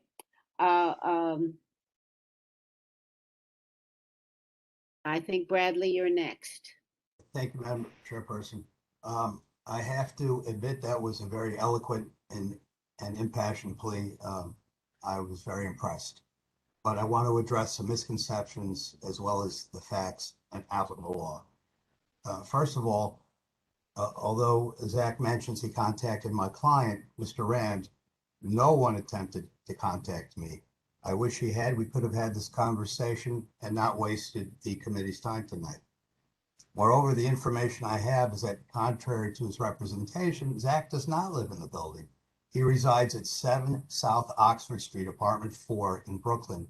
I want to speak to that. That is absolutely Zach, I don't squarely know- false. I have not lived there. I have not lived there in years. That's not correct at all. Okay, Excuse me, I didn't both interrupt of you. you, everybody, listen. Okay, that's fine. please. But Zach, that I just want to, for the record, that is can absolutely answer. false. I have not lived in Brooklyn for 5 years plus. I live in this building. I'm in Madam the space, and I'm Chairperson, going to be upstairs in a moment. So, So, wait, anyways, let Mr. Silverberg go ahead. speak. Sorry, I just wanted, for the record, No, I know. do not You'll live in get your Brooklyn. I chance. live in Don't worry, Tribeca but right I here. don't Go want to ahead. go on and on, so let's go. The Go on. application, thank you. The application I just saw predated the last meeting on October 13th. So this newfound representation of having purchased a soundproof package is news to me. I was wondering if the committee actually has any evidence of this soundproof package because I would be very curious to see it. In fact, I know from having looked up the speaker model that he intends to install in this venue that they are rated for 112 continuous decibels, which is well above that level that would cause ear damage after just a few minutes. So I don't know why he needs to go with such a powerful speaker, but that's in the schematic and application he has submitted. I appear before you today on behalf of the residents of this landmark neighborhood, residents who have readily identified themselves by name, signature, and address in the documents that I submitted earlier today.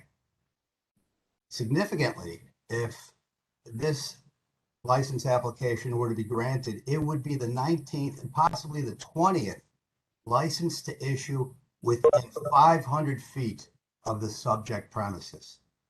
I was specifically retained by Mr. Rand, who's a longtime resident, not 4 years like Zach, but a 30-year resident of the neighborhood. You will hear from Mr. Rand later. Probably the most important thing that I want to stress in my presentation is that the mandate of the law provides that unlike some of the other applications we heard earlier this evening, quote, no retail license for on-premises consumption shall be granted for any premises which shall be within 500 feet of 3 or more existing premises licensed and operating pursuant to the provisions of the law. That's the 500-foot rule. This is not the third or the fourth. This would be the 19th or possibly the 20th, and I'll explain that in a few minutes, such establishment within 500 feet. In response to Ms. Sam's question, I happen to actually look at that very issue. How far is the Tribeca Synagogue from the subject premises? Unfortunately, the 200-foot rule requires that the distance be on the same street, so it doesn't really apply in this case. But I measured it on the SLA website, and the back of this building to the back of the Tribeca Synagogue is within that 200 foot. No, that's incorrect. It's 330 feet from if you're. It's, go ahead. That's fine. I'm sorry I didn't respond to that earlier. I understand, but I can't have you interrupt. That's please. fine. Understood. Sorry. So to clear up any misconception, the sole exception to this law, there's only one exception, and that is if the community board determines that granting such license would be in the public interest. Now, nowhere in the application has it been alleged, let alone established, that there is a public interest in granting this application. That is significant. I'm aware that on occasions, the board has approved an exception with certain stipulations, such as no music after a certain hour. In fact, there was for a considerable time a philosophical, what I would call a philosophical predisposition to granting these applications with the idea that the licensed premises could always be disciplined, utilizing the SLA's enforcement powers. But in 1997, a very well-respected jurist who subsequently became a member of the highest court in the state, Justice Sheila Abdul Salam, may she rest in peace, wrote a scorching opinion rejecting that model, specifically stating that clearly the intent of the legislature in establishing this law was to allow for a waiver only if the community was supportive of the request. Here, there's overwhelming community opposition, and although it's argued that he's got a number of signatures, as was pointed out earlier, these signatures do not identify the residents of those people. In fact, as you'll hear later on, we have submitted a petition, and out of the 64 residents within the 500 feet of this establishment, we have gathered 85% of those signatures in opposition. That's a significant number, 85% of the residents within 500 feet. In Judge Abdul Salam's decision in the matter of Soho Community Council versus the New York State Liquor Authority, the court was faced with a situation where the SLA claimed there was a basis for the public interest to be granted because it would generate jobs and and revenue to the state. There is no such assertion in this case. But even if there were, Judge Abdus-Salam rejected that, pointing out that it is self-evident that that would be the case every time a liquor establishment applied for and granted a license. So there's really no support for that in the legislative history. She also, Judge Abdus-Salam also registered Senator Padovan, who sponsored the 500-foot rule in 1993, and who wrote to the SLA, quote, "The sole authority to grant an exception to the 500-foot rule is only if it is found that granting the license would be in the public interest." So I ask you, members, what reason have any of you been provided to grant this extraordinary exception? Is there a public interest here that militates in favor of granting this application? Judge Abdus-Salam finally also referenced the deleterious effect that yet another proposed liquor establishment has on a community. As in the Soho case, where an applicant has failed to submit any traffic study, any expert opinion from an acoustic consultant, the obvious disastrous effect on a special, unique, art-based neighborhood is self-apparent, and any conclusions, or in this case, protestations to the contrary notwithstanding, are flatly unrealistic. In the application that was submitted, there are a number of questions which weren't answered, such as the number of residential units in this building. Why was that not answered? Perhaps because there are a number of residential units in this building, and this application would seem to suggest that there is no regard for those persons. The fact is that this area is already undisputably oversaturated with licensed liquor establishments, and the uniqueness of this neighborhood is losing weight.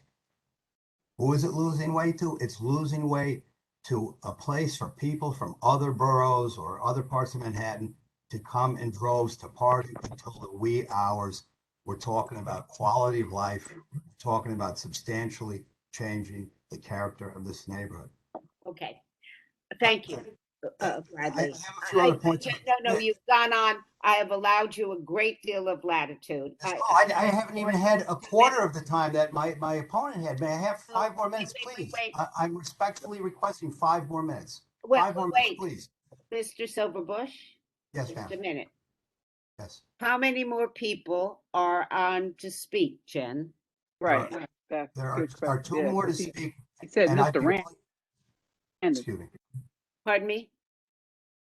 There are 2 more. I would be willing to waive one of them or seriously cut down their presentation if I may have just 5 more minutes, please.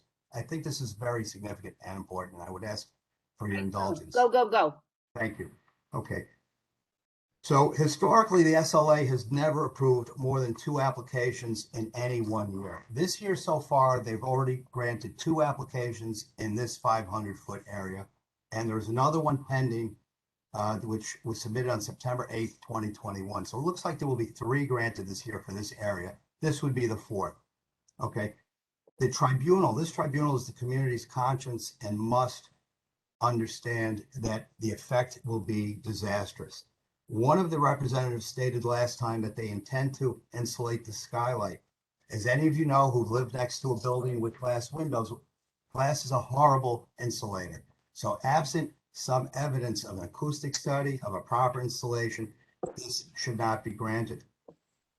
The evidence is that we obtained is from a 22-year veteran of the NYPD, a retired police sergeant, Paul Vavakidis, who was slated to speak after me to present the results of 4 nights of surveillance.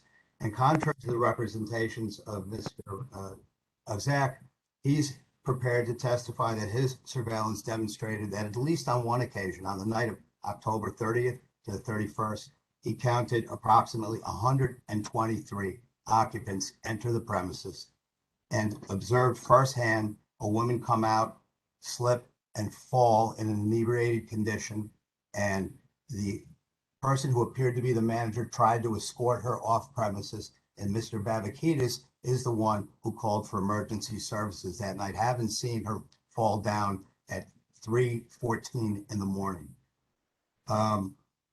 There are also a number of current FDNY and DOB violations that are a matter of record. All you have to do is go online to those websites. You'll see there are violations that haven't been addressed, let alone corrected. Most importantly, Ms. Cole, this is extremely important. There have been false statements and material omissions in the application. In fact, if you take the time to go to the SLA's LAMP website, where you can look up to see whether there are any other violations or disciplinary actions that have issued against the principal, you will see that Mr. Barnett owns two other establishments, the Bowery Room and El Original. Both of those establishments are, first of all, in completely commercially zoned areas. They're not in residential areas like this place is. And second of all, in both cases, disciplinary action was taken, and there's no mention of that in the application. Omission and fraudulent misrepresentation in and of themselves warrant denial of this application. And because you've limited the amount of time I have to present this, I will close by saying the following, okay? Common sense, logic, consideration of fundamental principles of fairness, regard for your neighbor, all dictate that this is not a case that warrants an exception to the law. And in the absence of an exception, the application must be denied. Thank you. Okay. Anybody else out there, Jen, who wants to speak, as Mr. Silverberg did? I would like to speak. You are? Paul Babakides. Okay. And you are a resident, Mr. Babakides? Sorry, did you say resident? No, I'm not a resident. I was retained by Mr. Silverbush and Mr. Rand. Can you talk a little louder, get closer, please? Yes. Is this any better? A little, thank you. Yes, I just turned up the microphone. I am the private investigator that Mr. Silverbush was referring to. Okay. May I speak, madam? Yeah, you've got about 3 Can't minutes hear. because I can't go on and on. Go on. Very I well. can't hear. You have to come a little closer, I think, to your microphone, sir. Okay. We want to hear you. Absolutely. Is this better? Yes, a little better, yes. Good evening. My name is Paul Babakides, and I appear before you in connection with private investigation services provided to Mr. Silverbush and Mr. Rand related to 293 Church Street. Briefly, my background is that I'm a 22-year veteran of NYPD, retired service distinction in both the Public Morals Division as well as the Internal Affairs. For the past 16 years, I have been a licensed private investigator specializing in matters requiring surveillance. I like to think of my job as getting to the truth. I have testified in court in numerous proceedings, as well as executive, administrative tribunals, and have been declared an expert witness in a variety of different cases and courts. I was specifically requested to ascertain whether or not the premises 293 Church Street was being utilized illegally. With respect to 293 Church, I made the following observations and conclusions. I conducted surveillance over the course of time from October 9th to October 31st.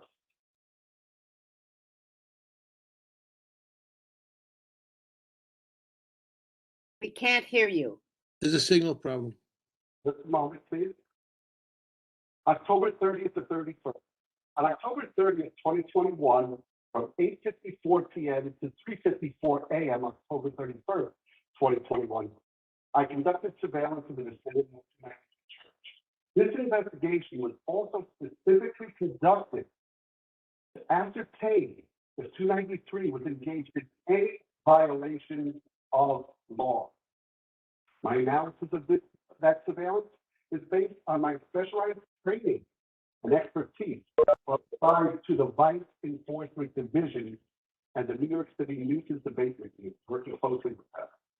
During this investigation, the following was revealed. Specifically, at 8:54 p.m. on October 30th, I observed a sign posted to 293 on the front glass door, identifying the location as church. The notice also indicated that there was a private party for Crystal's birthday, invite only. At approximately 10:20 p.m. on October 30th, the person I suspect to be the manager is described as the male location, approximately 30 years old and approximately 6 feet tall, and attired in a black-colored short-sleeved shirt and black-colored trousers, changed the sign, previously indicated as a party for Crystal, to a sign indicating the establishment's name as the drugstore and Serini Brothers' spectacular birthday, 293 Church Street, invite only.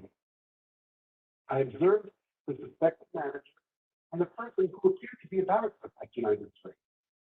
I observed approximately 122 patrons enter and depart at different times from 293. The clientele was mixed and approximately 25 to 35 years of age. Patrons arrived by foot, taxi, and private conveyance. While the previously seen and suspected manager primarily remained inside the establishment, the bouncer stood at the door and appeared to be screening people to enter 293. At approximately 12:53 a.m., I observed a female who appeared inebriated fall to the ground while exiting 293. What I found particularly disturbing is that despite both the bouncer and the suspected manager being present, neither appeared to make any efforts to call for medical assistance. In fact, rather than help the injured female, I saw the suspected manager ushering the injured woman away from 293 entrance and thereafter throw a stand on the metal grating.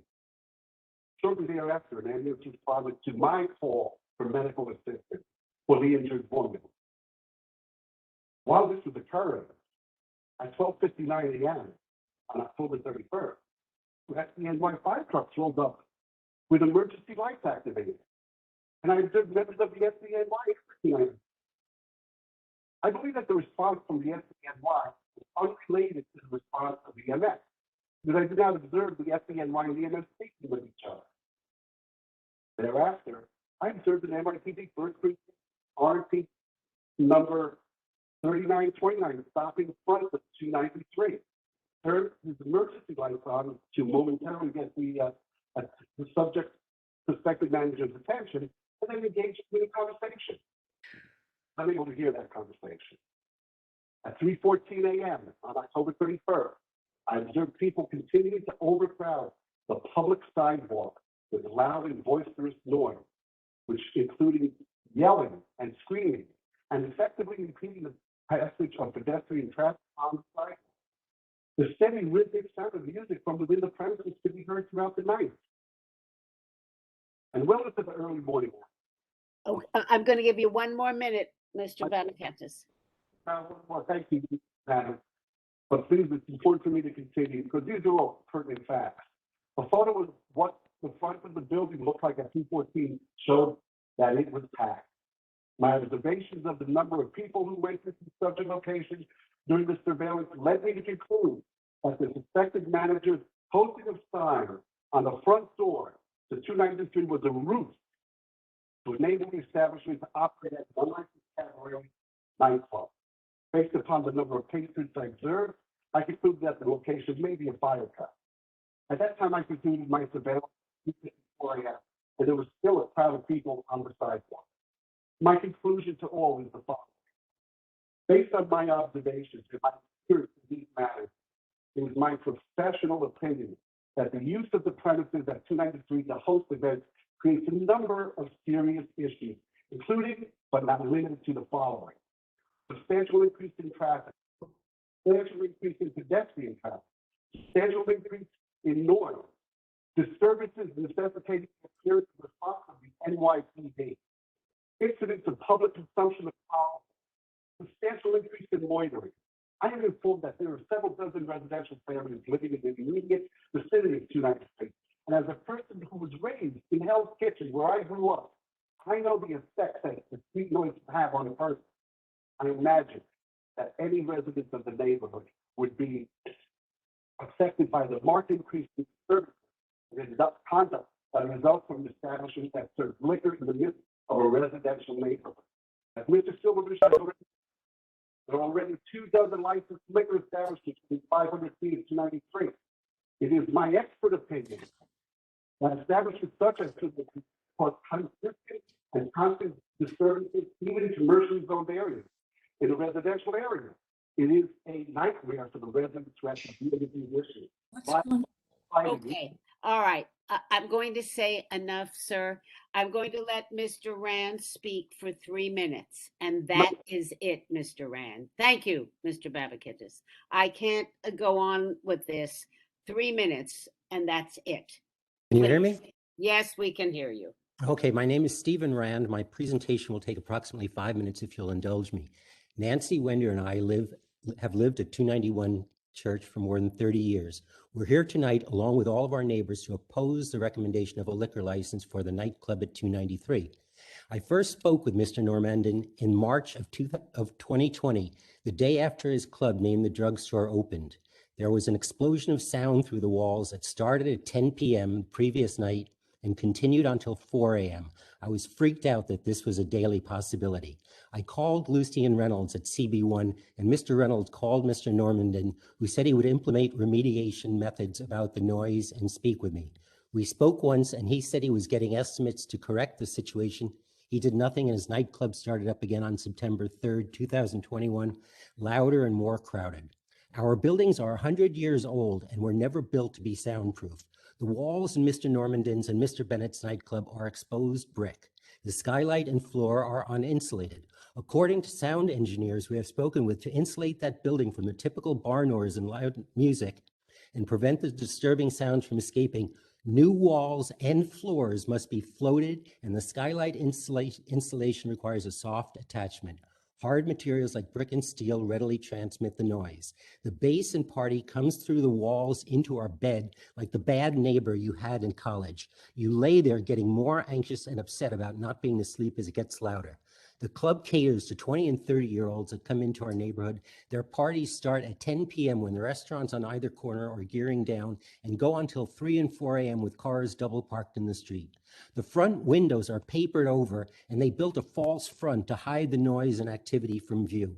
Almost every building surrounding 293 Church on the sides and back have made complaints about the noise, the music, the yelling, and the strobe lights that come through the walls and skylight. 4 dozen people have signed on declaring that this club, which has been operating for months with questionable permitting, is a nuisance. As the executive director of Apex Art, a 501c3 on the first floor of 291 Church Street next door, I know many people in the neighborhood. They go out to dinner and then they go home. They don't go out at 10 p.m. to a loud nightclub, and definitely not to a small crowded space full of 20, 30-year-olds with lights and thumping bass. Mr. Normandin and Mr. Bennett rent the club for $5,000 a night, $15,000 for a week, like they do the Chelsea Music Club that Mr. Flynn manages. Their other bar, the Tippler, is located nearby, except that unlike 293 here, both are located in totally commercial districts. No one around. The club at 293 Church will have no established clientele and a new crowd and a new sub-renter with each rental. They already employ a rental model elsewhere, and it reasons that their current model will continue.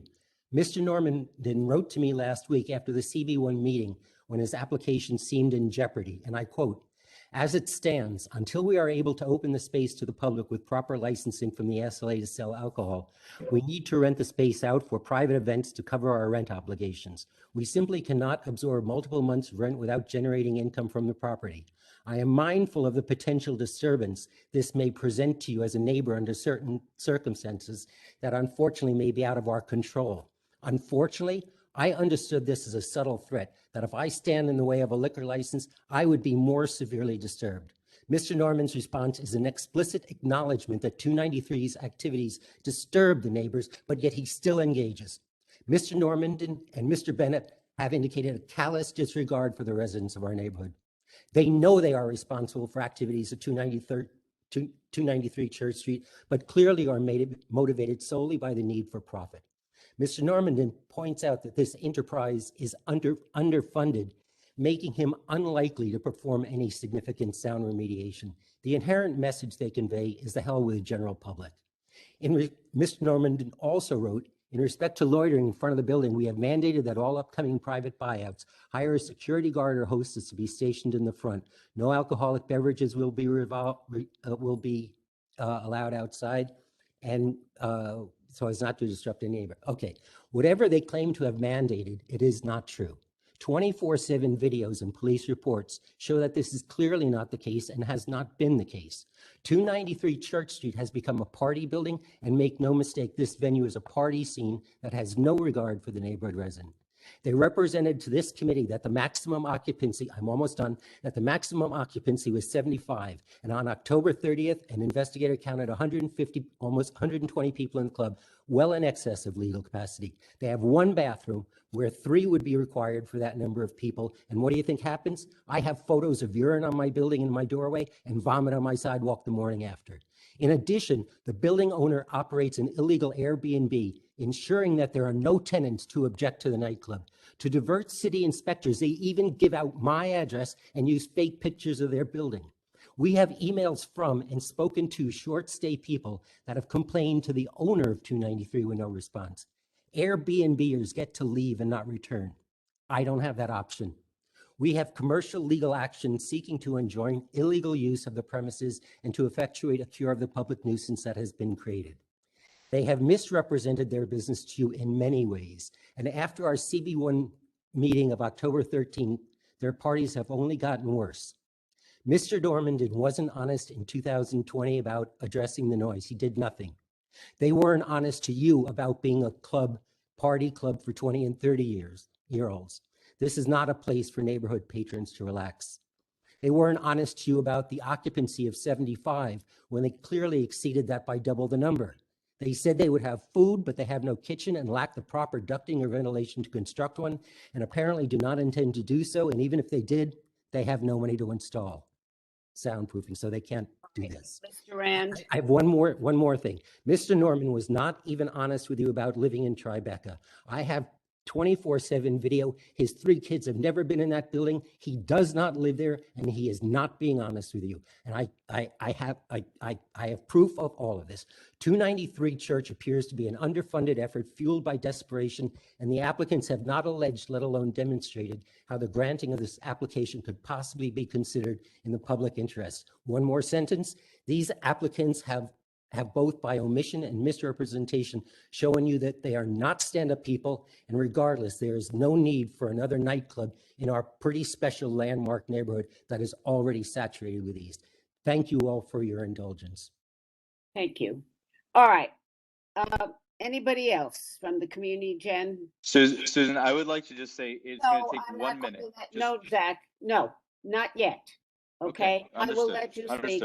Understood. Thank you. Somebody has their hand up. They're on a phone. The last I number. think, but that's been all night. I see Alex Lloyd's hand. Is Alex? Yeah, hi. Is, I live I live at Church and White. And I just wanted to point out that there's been this focus on security, but I think it's kind of inherent in the number of licenses around. That just means a certain number of people, if that many establishments are doing well. And then that means at whatever the closing hour is, that many drunk people spilling into the street, and then they go down White Street and so forth. And so even if there's security right in front of each individual bar, it can't really contain the net effect of just a certain number of people that are necessary to keep that many businesses going if they're based on having people drunk at 1 or 2 a.m. And so it's just sort of hard to make the math work and have it be quiet at this density of licenses. Thank you, Alex. Thank you. Well, anybody else, Jen, or could we get a little hold of this? You know,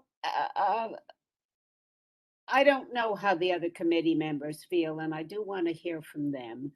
I can tell you this is disturbing to me personally, and living near Stone Street, I know what this is about to some degree.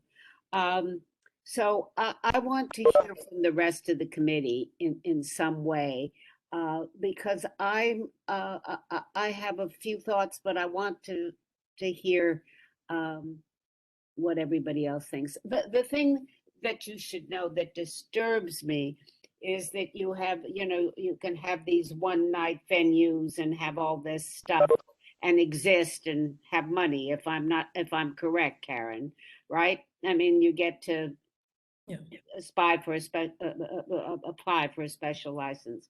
Yeah. And there seems to have been no thought to controlling it in Right. some way. Let me just go on. So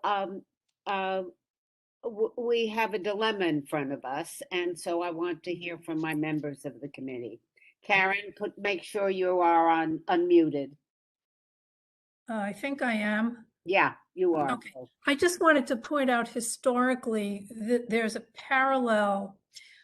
Many years ago, there was an application from somebody at 253 Broadway. And prior to his application, like in this situation, he ran a large number of private parties, and those private parties were particularly disturbing. The police came and so on. There was no control. And then when he applied for a liquor license, the committee at that time felt that he had already sufficiently disturbed the neighborhood and was not willing to allow him to continue to be there. So there's a history of turning these things down. All right, thank you. Pat, Francis, the rest of my committee. Well, I wanted to know if there were other neighbors online on this call or attending the meeting. Mr. Lloyd was one. Mr. Rand. Ms. Stetson is one as well. I think there are a number. Yes. Cassidy as well. Can you hear me? Cassidy. Who's speaking now?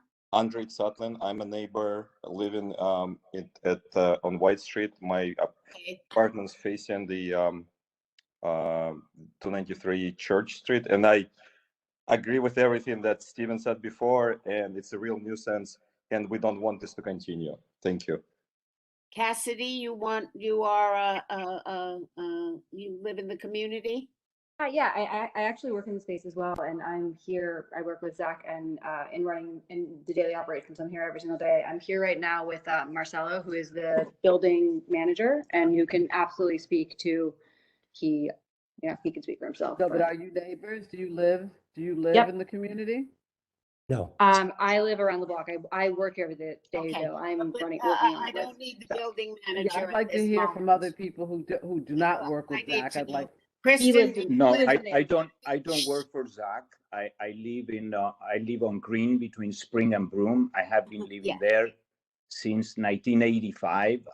Yeah, but you're not next I door manage. or- No. I'm not talking as a member of the community. I don't want I want to hear from members of the community. Colvin. What I do know Is is that somebody- we conducted a $2.5 million renovation in this absolutely gorgeous building that is That's 100%. fine. That's fine. That was his choice. He didn't have a liquor license. What Steve Rand was saying. I don't want to cut you off, but that's enough, please. Jen, you just have to. So I live in the neighborhood on White Street. It's very loud. You can't sleep at night. So, it's the events and the parties, and they've been happening during the week, on a Tuesday night, on a weekend night. Can't sleep. It's terrible. Okay, thank you, Kristen. And there's another couple here. I'm Sarah, saying your name. 36 and 38 White Street. and we hear it on both of the lofts. And it's very, very loud and unpleasant. And the light is terrible, and the noise is like rocking our apartment. So And wait, I'm sorry, Susan. Yeah. Have you all called the police? Have you lodged complaints? Have you called 311? Do we have a record? We didn't do it. We didn't do it, but I know Okay, our. let me just tell you, first of all, that all of you should be calling 311 and lodging complaints so that we have a record. Because now all we're getting is hearsay, and I believe you all, but it's far better to call 311, lodge a complaint, have a record, so that we, as a community board, can go back and look at something and see that there have been a multiple amount of calls, in a particular time and on this establishment. Can I speak, please? This is Andre. Yes, you may. Go on. Yes, I did file the complaints. I called 311. I sent the records of and they've left my name. I did not call anonymously. I did not call 911. I called 311 with a noise complaint, which is a valid thing to do. I have records of all my complaints, and my complaints were actually on over the weekend of Halloween, October 30th, October 31st, when the previous people complained about the noise. I called and filed the complaints, and those complaints are part of the record. And Stephen Rand's attorney has all of those. Good. Okay. Good. Thank you, Andre. Thank you very much. Francis? Okay, based on what Karen said about there being a precedent of rejecting these kinds of applications because of the person's prior history and that they wouldn't be welcome in the neighborhood, it sounds to me like we've got another situation like the Warren Street. All of this is history in terms of this is not an established restaurant or event place, and he's renting it as he can on an impromptu basis, and it's not a regular place that's causing all these problems on a daily basis. He wants, it sounds to me like he wants to establish a place that is going to totally be the opposite of what's been occurring over these past couple of weeks, because everything sounds like it happened from Halloween back. Okay, and he's looking to have a different kind of establishment, which will prevent him from renting it out to people that can make all of these disruptions to the community and so forth and so on. Because if he's granted this application to have this space, if it does not turn out like that, then he's finished. That's when you really come back. I wish I could say that. Right. Because I'm not going to hear from anybody. We're just going to talk among the board at this moment. Right, and that's not wish true, could- Francis. I understand that, Francis, and I want to come to something that allows Nick, without Zach, giving him Zach. I'm sorry. Sorry. It's okay. No, but it's okay. Something, but I don't want. I'm loath at this moment to give him the whole license because he hasn't proved a good neighbor. Right. And that's no. Let me finish. He had the chance to have this space, and this is me. I have to hear from the rest of the committee. But he had the chance to rent it out and do certain things and whatever. I understand the need to make money. This is an overly saturated area. That's what disturbs me more than anything else. And it is really horrible for people who have moved in there and live there daily on a daily basis and a night. 30 years. Yeah. So that I want. He's a newcomer. I want to give him a shot without giving him the license to prove himself. Well, he's got this, he's been having all these events. He could control the events, for Christ's sakes, in my book. at least to see what a month will bring during this new holiday time and whatever else. But I'm loath to give him a license at this moment until he would prove himself. And if he can't prove himself, then it's all written. You know, then we have the Susan, basis. Go on, Pat. Susan, also, just to the neighbors, have any of you actually reached out and had a discussion with him one-on-one, or a group of you saying, you know, you're disturbing us, you're being a terrible neighbor, can we Yes. come to some agreement? Yes, I And have. and what did he Steve, promise? And Steve, what that happened? is, Please, Zach, hold on. please, I Zach. need to, I Please, need to, Zach, I need to please, be able to Zach. respond to all of these Please, things. Zach. Steve, I've Wait, never even She met called you on before. me. I've Please, never Zach. met Steve Zach, Randall. hold on, please. Zach, you've got to Steve, hold on. right, Stephen? Stephen?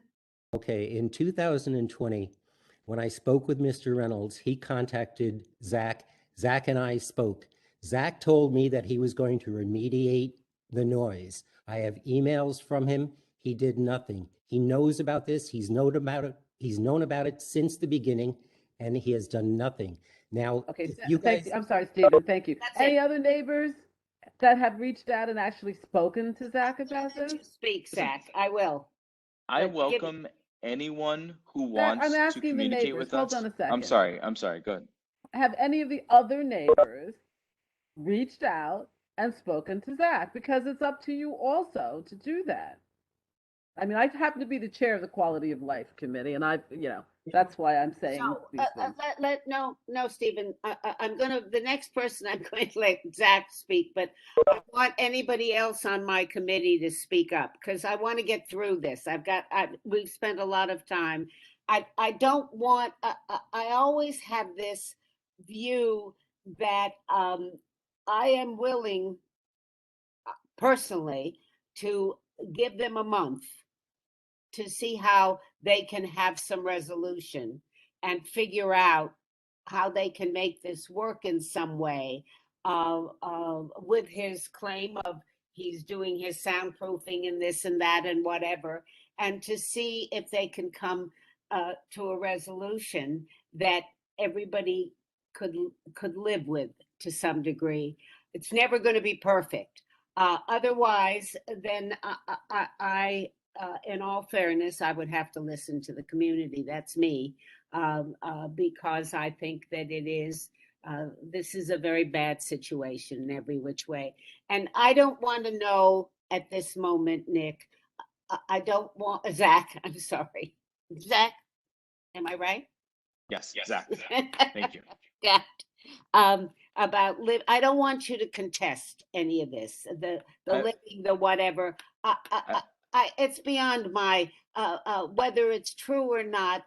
I don't want to get there at this moment. But you have to listen So to so us. the only thing I want to say then is that Okay. I would love to meet and communicate with anyone in this neighborhood.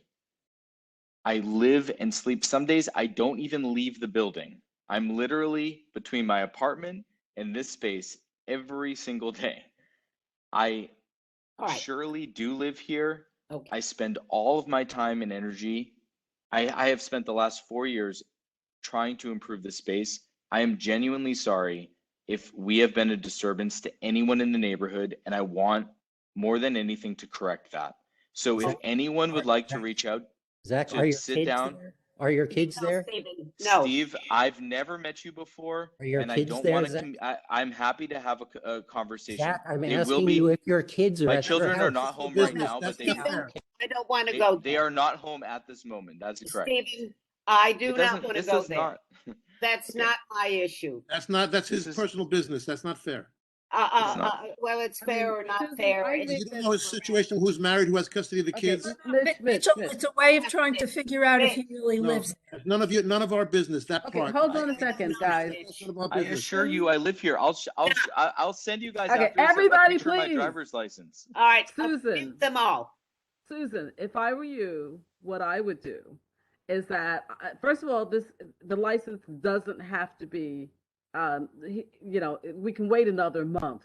That's And I right. think he should have a meeting with the residents, and they should come to some agreement that they bring back to us at the community board. And then we can discuss going forward based on the agreement that the residents and Zach have come up with about how they're going to go forward. They haven't. And But then they haven't met with him. The only person who says they've met with him is Stephen. No, I agree.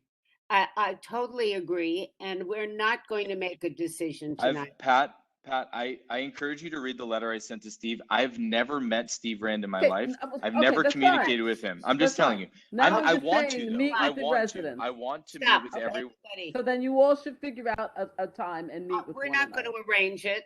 You have to figure have it to out. do it. Exactly. All right. You have to do it. You have to figure out something. You have to sit down and talk to one another. One last item. Let Zach and have a walkthrough with them and show them everything Exactly. that you're going to do And to the then you will space be and let them feel it and see it and all of that's you. what you got to And do. you will be put on the agenda in December because, and so you each have a way to figure out how to make this work. If you can't And make if you it work, can't, right. then we'll deal with it. But I'm hoping you all can be adults and figure it out. All right? Susan, Susan, it's Mark. Okay, wait. Yeah. Is there anything Karen. scheduled at SLA? Thank you. Is Jan, anything scheduled at SLA? Not that I'm aware of. So you stipulate that you will not go before the state liquor authority until our next community board meeting? That is correct, Mark. We have committed to okay, that's fine. the board that we will not be going to the SLA until this is resolved with the community board. Okay. One other comment for you is it was talked about earlier. Things like oversaturation and all the other things that were mentioned, quality of life issues. Those are criteria that are used to say it is not in the public interest. So just keep that in mind. So I need to disclose something. I need to disclose one thing, Ms. Cole, because it's important that you be aware of this. I was so worried that the committee would disregard the public interest. I've already filed a legal action in Supreme Court under index number 160059 of 2021, seeking a court order to enjoin them from operating illegally. We, the committee, are enjoining you to go forward and meet and figure out something. And then you will be put on the agenda in December. I would like to, our role has always been, and we try to have some resolution. We believe in business. This may be a bad location. I don't know, Zach, but you have a chance, all of you, to try to figure it out. And I am closing this discussion. I just want to say one other thing, My hand has been up for a while, What- Susan. I'd like to say one other thing, Mitch, though, before you go. If by chance Zach is granted the liquor license, and if the neighbors continue to have problems, and you call 311 and you lodge complaints, and he does not live up to the agreement that you all come to some agreement over, then we will not renew his liquor license. So I just want you all to know that. Susan, my hand has been up, so I was. You've got 2 minutes, and then I got to get over this. Go on. Sure. Had nothing to do with what I said before. With this one suggestion, it seems that, we're hearing like from what was to this new operation of a wine bar, supposedly, if we take Zach at his word. So the problem seems to be the private events for renting out to pay the rent during this time. So I don't know how long it's going to be before this wine bar is supposed to come into existence with this soundproofing and everything.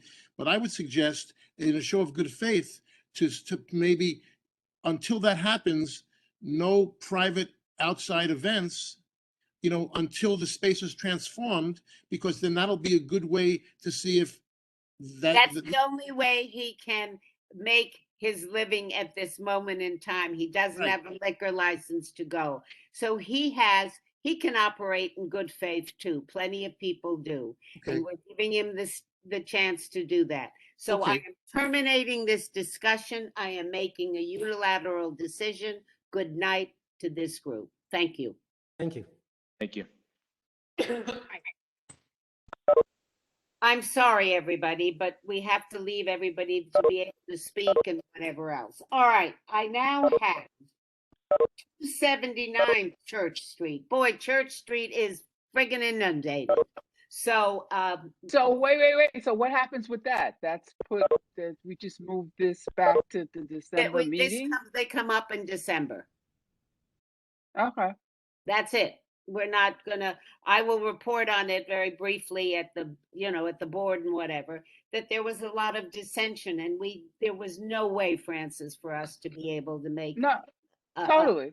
Addition. So let them see if they can work it out. If they can't, then we have to make a decision for everybody next month. Okay. All right. 279 Church. Who is here? They're postponed until further notice. Oh, good. Thank God we've got something postponed. Thank you, Jane. Oh, this is it. 200 Church Street. Where are you? Right here. Oh, poor thing. You're up. How you doing? Good I evening, don't know. everyone. Tom Garvin is also there. Tom is my right hand, my saving grace over this past year, and our general manager at what used to be known as Tribeca's Kitchen, now Marathi. For those of you who don't know, I know you know about my father most likely.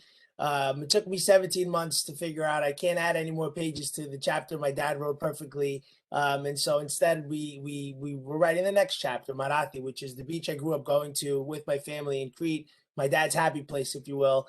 And the menu is, we've obviously spent a lot of money, energy, blood, sweat, and tears over the past year. Improved the space tremendously, and we want to keep it the same, family type restaurant. I have pictures of the place if you'd like me to share. For those of you who haven't seen it, the breakfast, lunch, brunch menu is the same one that's been in place over the past 2.5 months or so.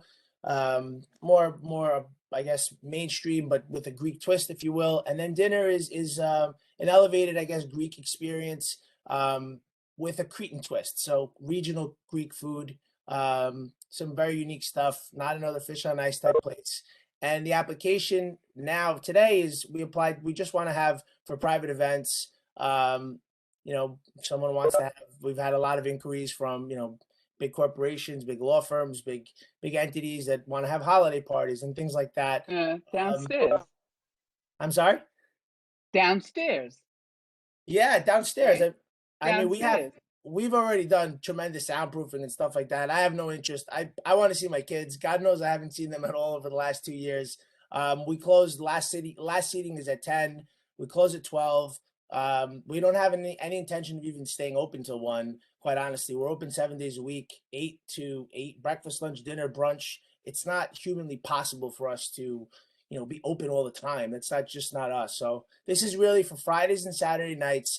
And really for private events, we want to have this, have that option in case someone wants to host a rehearsal dinner. Business is the DJ and live music. I don't know, even though it's downstairs in the basement. It's downstairs. It's the DJ would be you the won't DJ. get And no again, from me.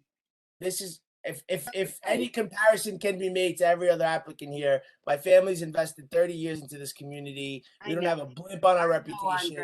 Yes, I've also been an owner at this specific entity on this liquor license since 2014.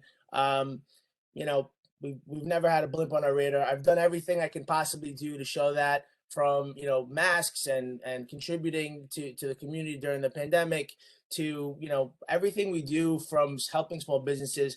I don't think there's anything more I could possibly do to show you that I'm a good neighbor, and that I care about the community and my father's legacy. So my goal is, he gave 30 years. I want to give another 30 honorable years. Wasn't planning on this, but this is what life threw me. So I'm gonna make it. I'm gonna make it another 30 memorable years with your help and blessing. All right. So Fridays and Sundays you'll close early. You would close at like 10. No problem. Yeah. We didn't even apply for anything increase for that. And you're asking because your other license, I think, was till early midnight. So you would like Friday and Saturdays till 1, right? Is that what you're asking, Andres? Correct. So I think you gotta figure out, even though it's downstairs, I can see that smile on Francis's face. When you have a DJ I and know the place. and live music, I would like you to have some security so that We let have the we have we have private people pay for it. So what we did already is, just so you know, just for me as a lawyer, I represent a lot of restaurants. Part of this, in addition to, you know, obviously financial independence for my mother and my dad's legacy, was as a case study for my clients, my restaurant clients. So I went all in with training, education, compliance, just every single thing that I tell my clients to do, I did it myself. And so in that, a lot of training, right? We had, you know, the best of the best in the industry come and do multiple times training, because God knows I almost opened many times, only to be shut down with everything that happened. But as recently as, you know, the 2 weeks before we reopened as Marathi, I had, you know, the whole staff was trained by a professional outsider. This is everyone from dishwashers to the host. And one of the hosts that we do have is, just from his prior life, he's just a trained security personnel, but he's, you know, obviously he's a host now, but we do have people there, not for that purpose, but they just have that background. All right. Stop. You're fine. We know you.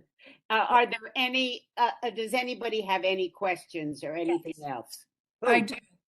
Yeah, I have a question. Go, Karen. Is this a residential building above you? It is. It Is is. it, is it a condo or a co-op building? It's a condominium. Okay, what has the board said anything about this? Are they aware of it? They are.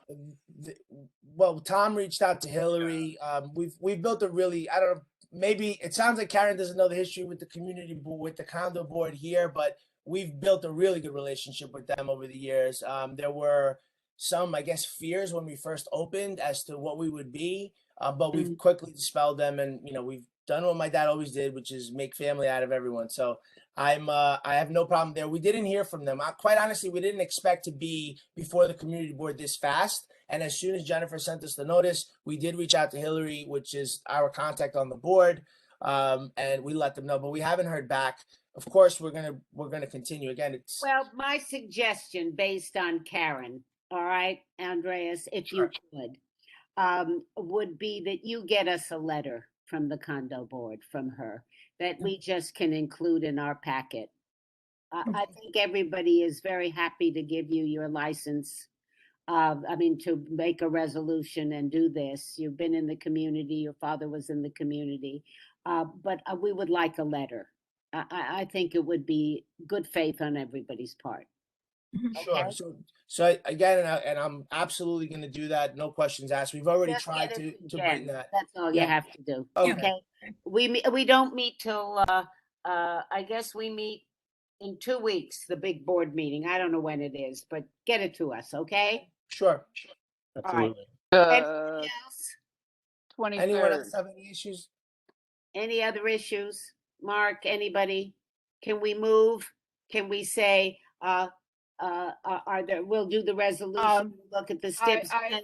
Well, no, I have a question in terms of the occupancy. I'm sorry, I wasn't looking I don't have closely it at in the front of me, application. yeah. I have What is the occupancy? If you were to have an event downstairs or host an event in because the whole restaurant upstairs and downstairs, what is the capacity? The capacity, technically, the public assembly permit allows for 144 people. In terms of guests, the place is huge, obviously, but we actually took out seats in the renovation. So it's about 100 and Tom, is it about 122 our seats? Yeah, around 120. Yeah, but those, Okay. So 120, you then, Would you are, be able? you then wait, I'm going to interrupt everybody. So Andreas, you then become a large venue. Thank you. And you have to sign a different stipulation. We have a whole I group was of, gonna. what I Francis? was gonna ask. I was gonna ask him if he did have an event there, a large event there, would he be could we were gonna stipulate that you have to have some kind of security. Oh no, I'll stipulate to that now. I have absolutely no problem with that. But I don't know what else Jen is will get included it to in the you, large event. and you'll look Yeah. at it, you and Tom, and however you do it. All right. Sure. All right. So Susan? Yes, Okay. ma'am.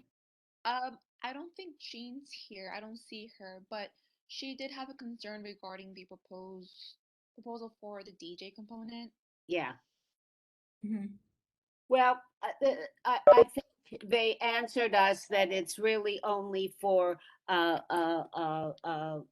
private. That's all it is. Yeah, We don't. Yeah. This would never be. We would So never have a I DJ. I have. Wait. I got an idea. Okay. Let's see. So, Andreas, how many private parties are you going to have? Do you think? Ooh, Again, many as you Friday and can, Saturday right? is max a week. So the most we would have is 104. If we had 2 every week, which God willing we do, that would be amazing. Right. But it's highly unlikely, maybe. But we're not going to have. I'm not doing private events with DJs and music on the weekdays. There's kids upstairs. There's families upstairs. So, how about if we put in something in there to the effect, everybody, listen to me, that you won't have a one per weekend, not 2 nights a weekend, for a month. And if you come back to us and you say, "Oh my God, we're fine, everybody's happy, whatever," we'll deal with it in 6 months. But let's start out at 4 a month, not And this 8. is, just to clarify, just for with the DJ or live music? Yes, that's Okay. all it is. Got it. So in other words, those the check the boxes, the cards that we get a That's month. what's making everybody cuckoo. I'm totally Yeah. fine with that. I have no problem with that. That's great. Okay, Karen? Absolutely. That's fine, but he still has to get some kind of.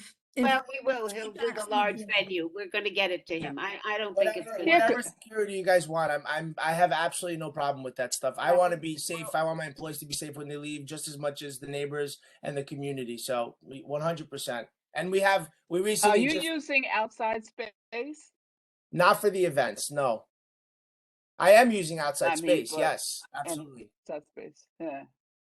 Yeah, have a but I'm side- not you have using a- it all. That whole walk corner, back, you but have that not for whole. the events. So I Yeah. don't use. Right. I have a lot more seating that I can do through the program and sidewalk seating. I don't use it all. I have enclosed, heated floors, heated Right. ceiling, Yeah. cabanas, individual. I mean, You're not gonna do extreme- this outdoors, so that's okay. We're not gonna Yeah. allow you to. The end. All right, so let me take a vote. Can I take a vote, everybody, so we can Call get the question. All right, Wait a minute, what is the question at this point? that we're gonna Oh, approve then. We're gonna give him the hours he's asked for. We're gonna allow Okay, him to do. Oh, but wait, he has to I'm look gonna, over I'm the gonna large object. venue. This is all dependent on feedback Um, from the board. Yeah, From yeah. Go on. And him looking at the large He venue has to look at the stipulation. large venue. Right. All right. Right. I don't want to postpone him for a month. If we can get this done, which I think we can. Andreas has been around the block a few times. So it's with all those things included, everybody. We won't put it to the board without it. All right? Susan, it's Cora. Okay. Yeah, what, Cora? Cora, can Cora speak for Cora?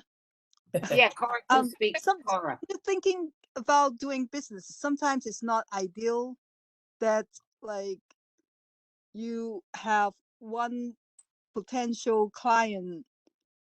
Sometimes you might have 2 for that weekend because of the days. So then you don't get business for the other weekends. Has it to be once Can you a have week, or can flexibility? I have Yeah. For a month. For a month, Cora.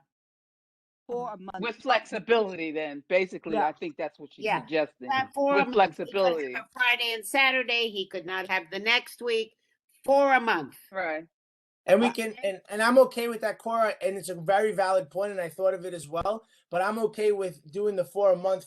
And if I see that there's so much demand, I can come back. I'm going to have a great track record, and we can discuss about it further from there. Absolutely. But I appreciate you thinking about that issue. So it's not once a week, it's 4, whatever it's for. Good, thank you. And even the 4 is only Friday and Saturday. I'm not looking to do them during weekdays. So that's And it will be stipulated such. So let's go. Any rejections? Any abstentions? All in favor? Okay. You're going to abstain, Karen, or you're in favor? No, that was a yes. Good girl. Second. All right. Thank you, everybody. Thanks, Bye, guys. God Andreas. bless you all. Have a good evening. Very Thank nice you. meeting you all. Okay. We're going to, we're going to you thought everything else was heavy, guys. Here we go. Hello, Max. We're going to 456 Greenwich, the hotel. We've had some complaints. We've had some issues. They've been before us before. Nobody didn't. Nobody recused. Jen, that was it. I didn't let anybody recuse. Anyway.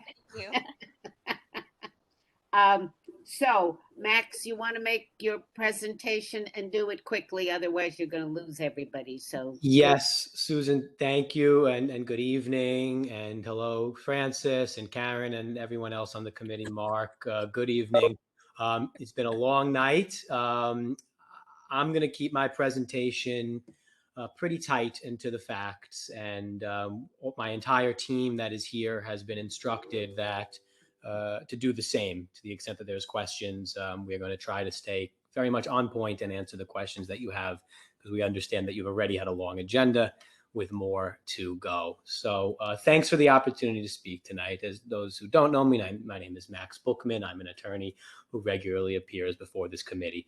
I have a number of people who are with me tonight. I'm not going to introduce them all. Some of them you already know, like Al Firestein from Acoustalog, Josh Caspi and Caspi Development, who is the driving force behind this hotel, the developer who's partnered with Hotel Barrier, a well-known hotel operator with experience throughout the world in ultra high-end hotels.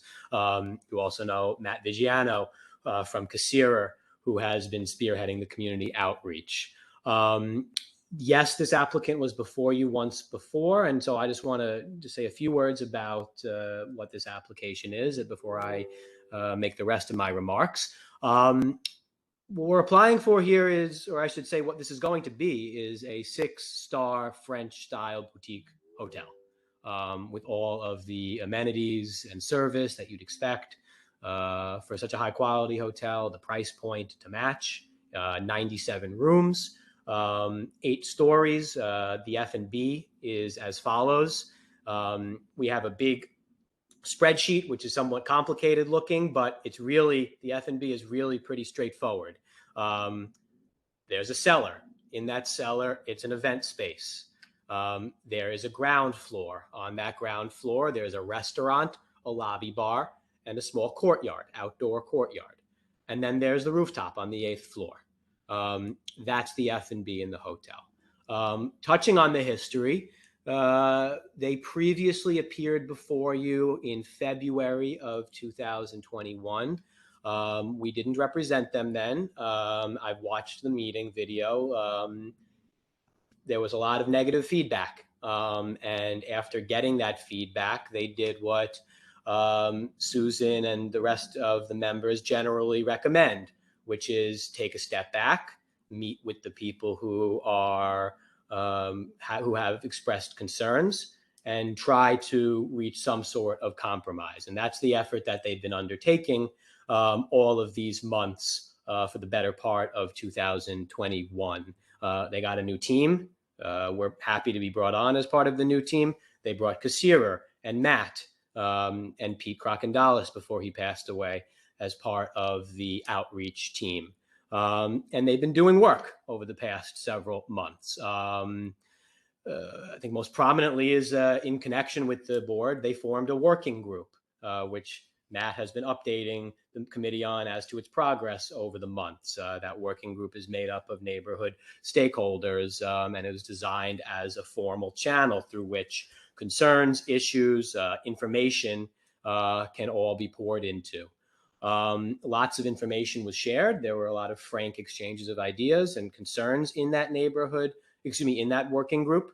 And it resulted in a number of changes. So if you pay attention to anything that I say tonight, this is the part, because I want to tell you about the changes to the proposed method of operation for the liquor license that we've made as a result of feedback from the working group.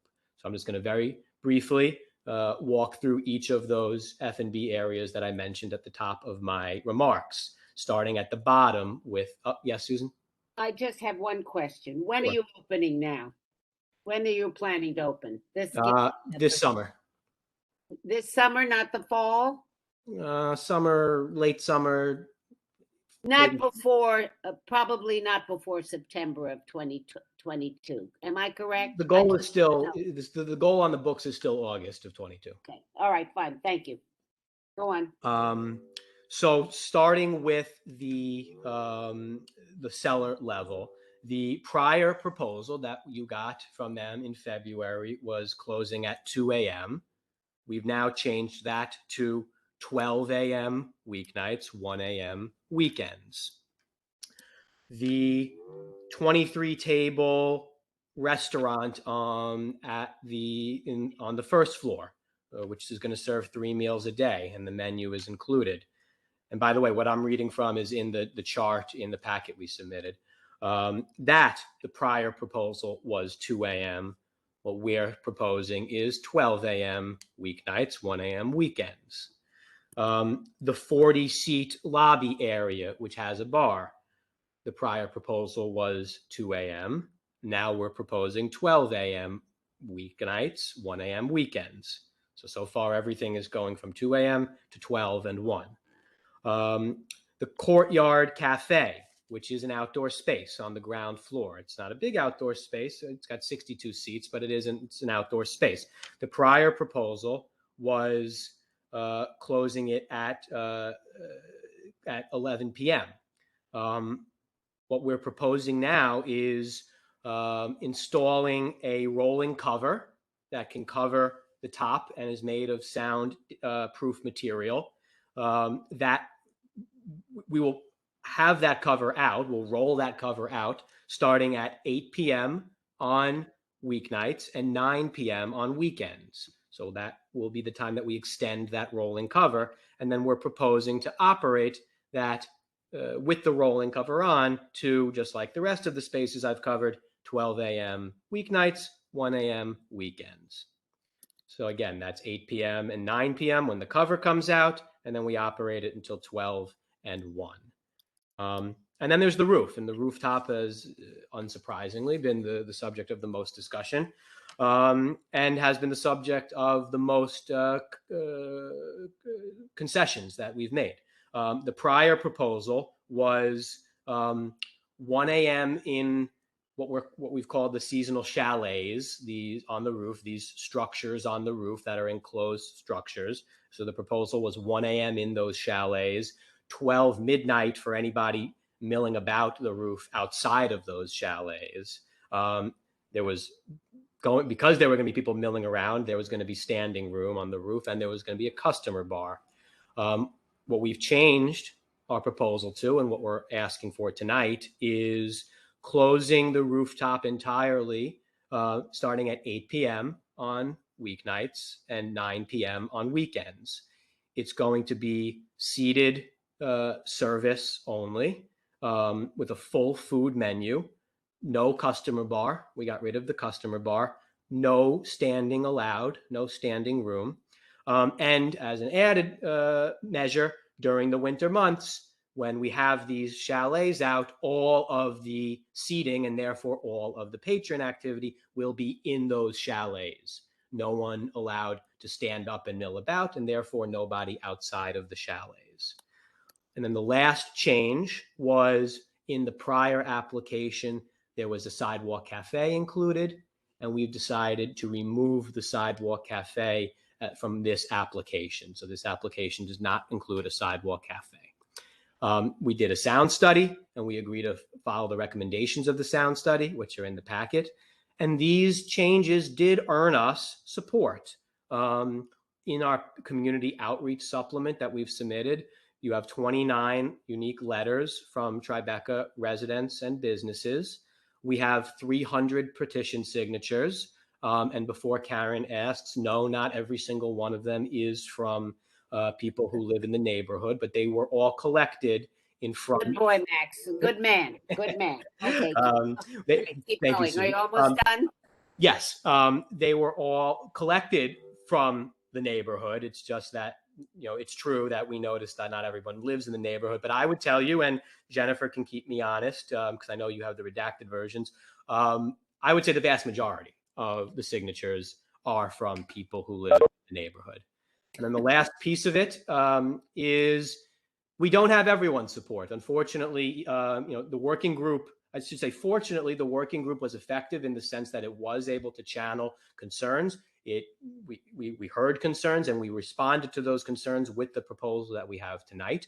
But as I'm sure you will hear from folks tonight, not everyone in the working group has been satisfied by our proposal. We do not have 100% agreement. And just the one, so I'll let them speak for themselves, but this is the one comment I want to make. This is the last thing I have to say in advance, and perhaps this should go without saying, but the SLA is not going to treat this application as a referendum on whether this hotel should exist or not. This hotel is finishing construction and it's going to exist, it's going to open. And it's also, I would submit, not even a question of whether this hotel is going to have a liquor license or not, because a hotel like this is going to get some type of liquor license from the SLA. I think really the question is, what are the stipulations going to be? Is there enough support in the committee for the proposals that we've put forth, which we think are quite significant and a significant departure from what was previously proposed. So with that, I'm happy to answer any questions, as are the members of my team here. I'm just going to make two comments, Max. Whatever, and there are concerns by the community, but I do want to acknowledge that you have made some smart decisions, and I do, and I think that's very. I think it's commendable. The one thing that the thing that I find the most difficult, and then if everybody is going all at one time, remember you become a large venue, but that's something else. But what I want what I'm most concerned about, we have no idea about this rollout rooftop. We don't know blank from blank. We just don't know it. And so it is trying to figure out how we find out, what if it doesn't work, Max? And what if all of that stuff and all the neighbors, we just don't have an idea. I'm willing to give it a shot, I think, but there's got to be some back out. There's got to be some realistic view about this in some way. So that said, that's my biggest issue. People may have issues on the roof and some other things. I'd like the committee to speak before we call on anybody or anything else. Go on. Anybody? Karen? No, Pat? I'm fine. Are there any other examples of that rollout roof? Any other places that have that same kind of scenario? I want to let. I'm sorry, Francis. I didn't mean to cut you off. Do you have any examples of another place where this roof has been used before? Whoever manufactures the roof, do they have other places that they've done this for that they could show us and attest to the fact that it's effective? Yes, I'd like to let some members of my team briefly address that. The answer is yes, and it's increasingly considered a smart option because of its sound attenuating properties. But if Matt, would you like to speak up, or anyone else on the team, just to say a few words about other examples of the use of that roof? Yes. Hi, everybody. I'm Matt Vigiano. I'm part of the project team. You all know me from various roles over the years. We have several examples. There's one at the Gansevoort Hotel.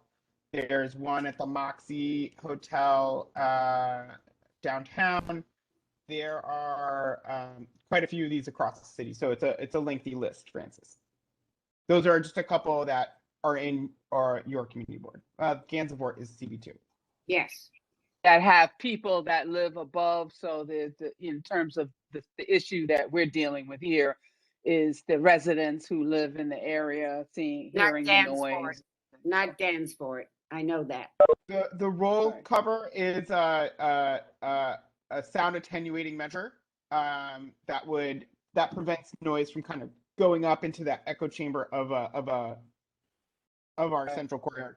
I would be remiss if I did not note that there are other residential buildings around it, and we were very eager to get this approved because it was a important measure to protect noise intrusion from the other residential receptors. I could use some wonky language. Okay.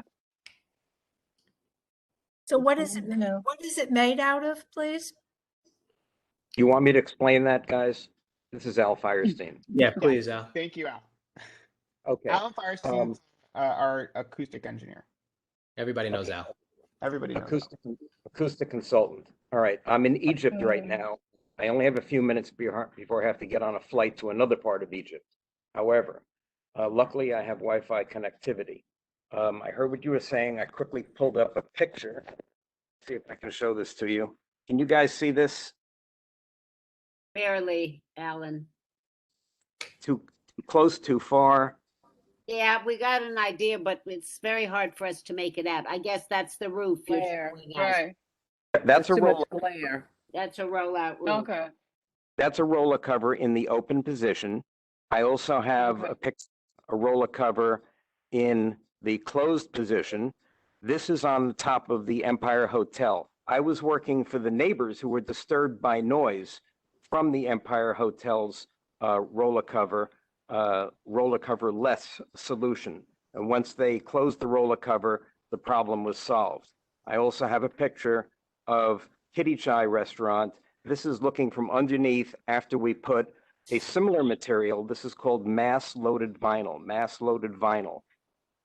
This is looking from, I'm standing at one of the tables looking up, and this is the vinyl that's put on top of what was previously a tent. And in both of these situations, the noise problem was completely eliminated. I also have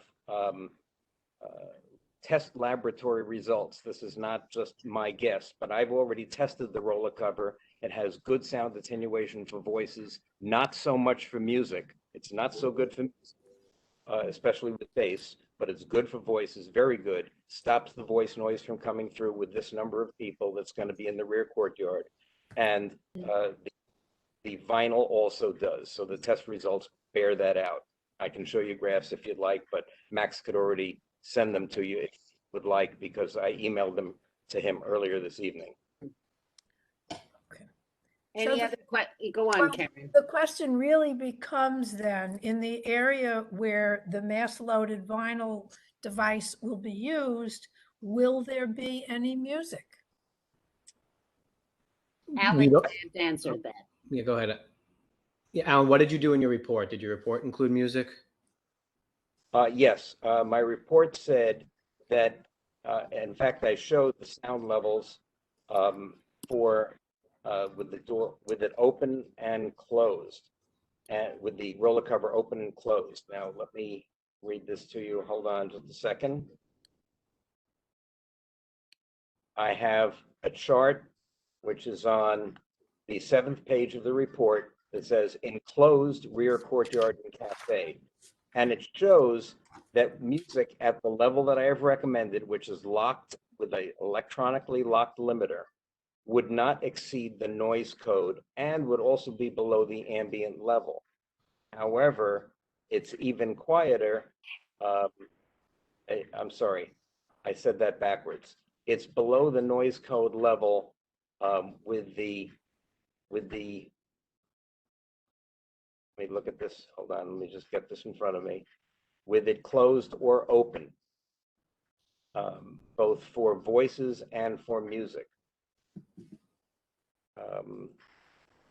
This is a closed roller cover. That was the calculations that are shown on page 7. So it's enclosed, not open. There should not be music on when the roller cover is open. Furthermore, the bass has to be reduced so that it's within the roller cover or the mass-loaded vinyl's soundproofing capabilities. And that's all described in the sound system recommendations as to how loud. Because I heard what you were saying, Francis, before about background music and hearsay. There's actually ways to measure this so that it is not a disturbance below the ambient level and below the noise code. The sound system level has to be set properly and locked. That's a critical thing. That's described on page 10 of my report. Okay, thank you. You're welcome. Can I say Anybody something else? about that, Susan, about the one little thing, Yeah, are there, go are there subwoofers, Alan? Because if you can keep the subwoofers off, that could mitigate some of the bass sound, which is one of the things that's disturbing to most people, you know, the thumping. Understood. Well, if you look at my report on page 9, there's item enclosed rear courtyard cafes, ground floor recommendations. Item number 1 talks about the sound system. Item number 1C, I'll read it to you. Do not use subwoofers, period. Okay, thank you. And we've agreed to follow the recommendations of Alan's report. Okay. Okay. Anybody else? Pat? Anybody on the committee? Before I go to the next, to people outside?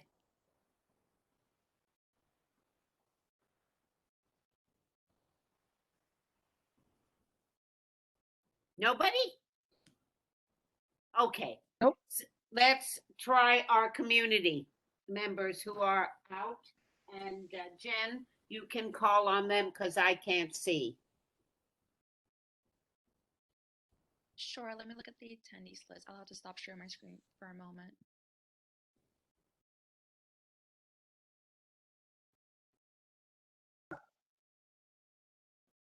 Andrew has his hand up. Okay. Freeman? Andrew? Speak to it at some point. Okay, tell me who you are, where you live, blah, blah, and then go for it. Hi, I'm Andy Sheeman. I live at 10 White Street. I've lived in Tribeca since 1985. I own Tribeca Paint, so I'm a local merchant, and I'm speaking in support of the hotel as a longtime neighborhood resident, but also importantly, as someone who has dealt with the operators of the hotel for quite a while on a business level, and I know them. And they're stand-up people and listening to this, and I've sat through the entire meeting, and I've been to a number of these meetings, many times as an objector, but this time as a supporter, because I know when someone's going to do the right thing for the neighborhood because I've been here for so long. So I can almost feel it in my bones, but also I know the people well. Thank you. Okay. Thank you. Support. I got it. All right. Anybody else? Yeah, I'll speak quickly. Who's this? This is Ben. I live on Greenwich Street, about 2 blocks away. I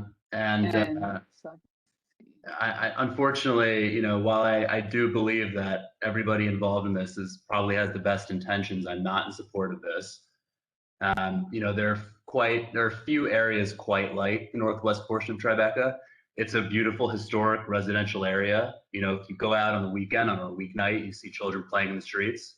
It's really a family neighborhood. And unfortunately, what the developers plan to do here is introduce nothing less than a full-scale entertainment district in the middle of a quiet residential neighborhood.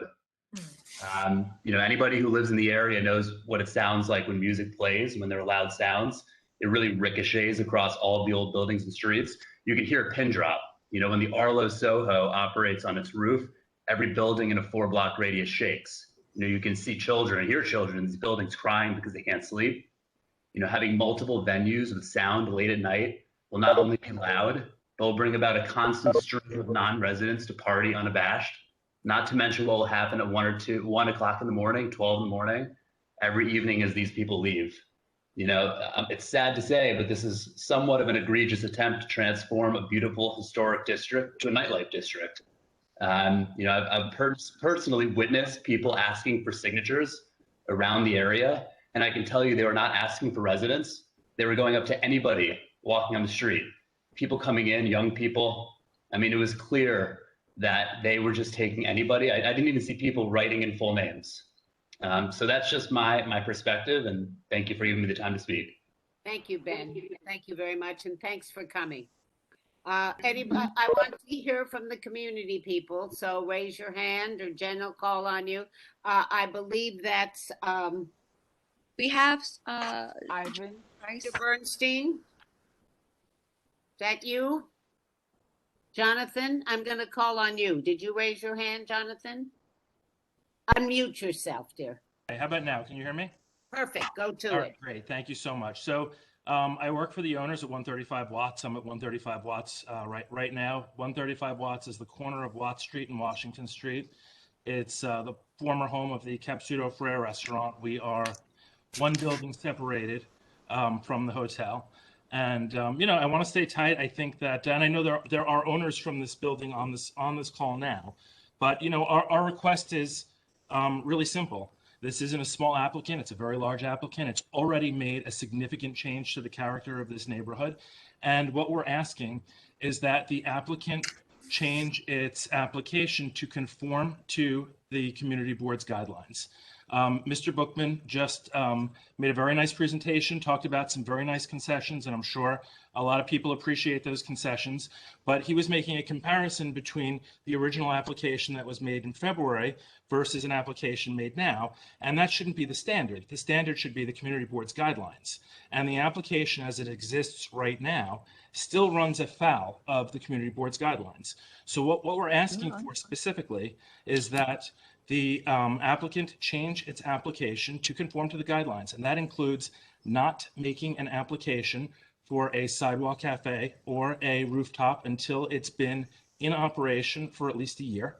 Also, what we're asking is that the outdoor courtyard that's going to be covered by this roll cover be treated as any other space that's an open window condition space, because we don't know what that roll cover is, what that roll cover is going to mitigate until we've been living with what that roll cover is going to mitigate. Mr. Bookman said, rightly so, that this hotel is going to open and it's going to operate, and we expect that it's going to open and it's going to operate, but we also expect that it's not just going to be here for a year. And so part of it's going to be here for the long term. So I think that this request is a reasonable request. Do the right thing for a year. Put your best foot forward for the first year. Show that you want to be good neighbors for a year, and without getting into details and without raising any specific issues, you know, we have had experience as neighbors, and our experience so far has not been good. I'm happy to discuss that in further detail, but it's probably not necessary for this call. So I certainly think that it's incumbent upon this operator to reduce its application to, at the very least, conform to the letter of the guidelines and show some good faith before expanding its application. Thanks. Thank you, Jonathan. I just want to make a quick announcement. Nobody leave this meeting who is a community board member, or I'll shoot you. No, I'm only kidding. I need this quorum, and I need you to stay put. And I know it's been a long meeting, everybody, but please hang tight. Anybody else from the community? At least until my application's done. You can leave after. Don't be quiet, Max, or you really get Max. Yeah, right. Ivan, I think I could call on you. Go on, unmute yourself, and then I'll call on you. Joan, absolutely. Can everyone hear me? Yes, we can, Ivan. Oh, great. Okay, thank you. My name's Ivan Abrams. I've lived on Greenwich Street in the area with my family for approximately 20 years. And I know the spot where the proposed development is. I think it's perfect for this. But I think I think also it'll bring jobs to the community, but I also think that the two companies involved, they're family businesses. I know some of them personally and professionally, and I think they're really good people. And I think that makes a huge difference. So thank you. You're welcome. Right. Joan, go to it. Support then. Hi. Well, you know, whatever. Yeah. I live at 135 Watt Street. I've lived there for over 20 years, and my bedroom is directly over the Courtyard Cafe, as are the bedrooms of a number of my neighbors, because the cafe is right in the middle of the block, so it's ringed by residences on 3 sides. So I'm very concerned, and it's nice to hear. First, I'm glad. I'm very appreciative of the outreach to the community and the working group, but I'm concerned about the sincerity of the hotel representatives because, as Jonathan mentioned, but without going into detail, we've had really unfortunate experiences over the last few years. The construction project, which involved pile driving down, I think, 80 feet, resulted in irreparable damage to our building. Our building is not only a landmark building, but it's on the National Register of Historic Places, and it dates back to 1891. The southwest corner of our building settled significantly as a result of the construction, and that resulted in major cracks to the exterior, cracks on the interior in a number of lofts, and in my particular loft, settling resulted in the change of the window frames to become parallelograms such that I could no longer open and close my windows, and so that there was a triangle of blue sky at the top of several of them. So in response to this, which should never have happened in the first place, and there were movement monitors placed on the building, and we had the assurance of the hotel developers that no damage would be done to our building. They continued to pile drive despite movement of our building and went double beyond what the city mandates as allowable in movement of adjacent buildings. So I don't have a lot of faith in the assurances of the hotel. And just as an example of that I cited in the letter that I sent to all of you today, in the working group, Matt, who seems like a really nice guy, he actually had the audacity to say that the Courtyard Cafe, which is open air, and the rooftop, which is open air, that they did not need to conform to the open window restricted hours because they didn't have windows. He said this with a straight face. I could not believe it. But that's kind of an example of the kind of approach that I've observed from hotel representatives. So I agree with Jonathan that I think that they should conform just to the CB1 guidelines as they should have back in February when they first came forward.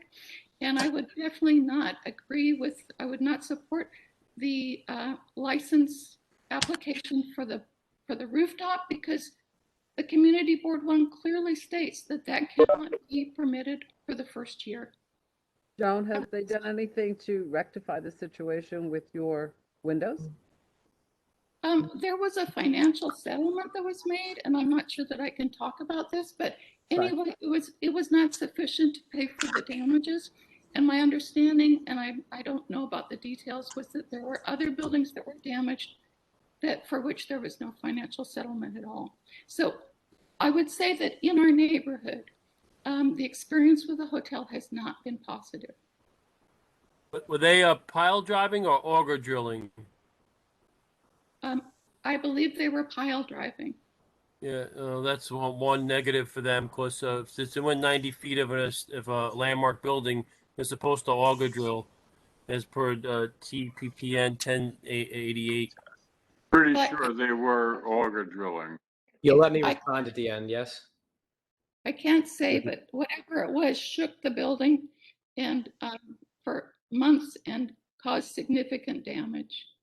Thank you, Joan. Thank you for coming. I really appreciate that. I think we have somebody named Vijay. Are you here? Yes, I am. Thank you for calling on me. I'm Vijay Dandapani, President and CEO of the Hotel Association of New York City.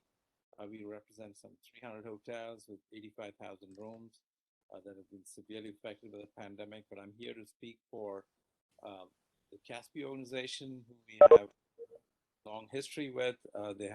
They're fine owners and operators of hotels in the city. And I don't know Groupe Barrière, but they're highly reputable in the sense that I don't know them here in the city. They're a worldwide organization with hotels in France, as well as one in St. Bart's.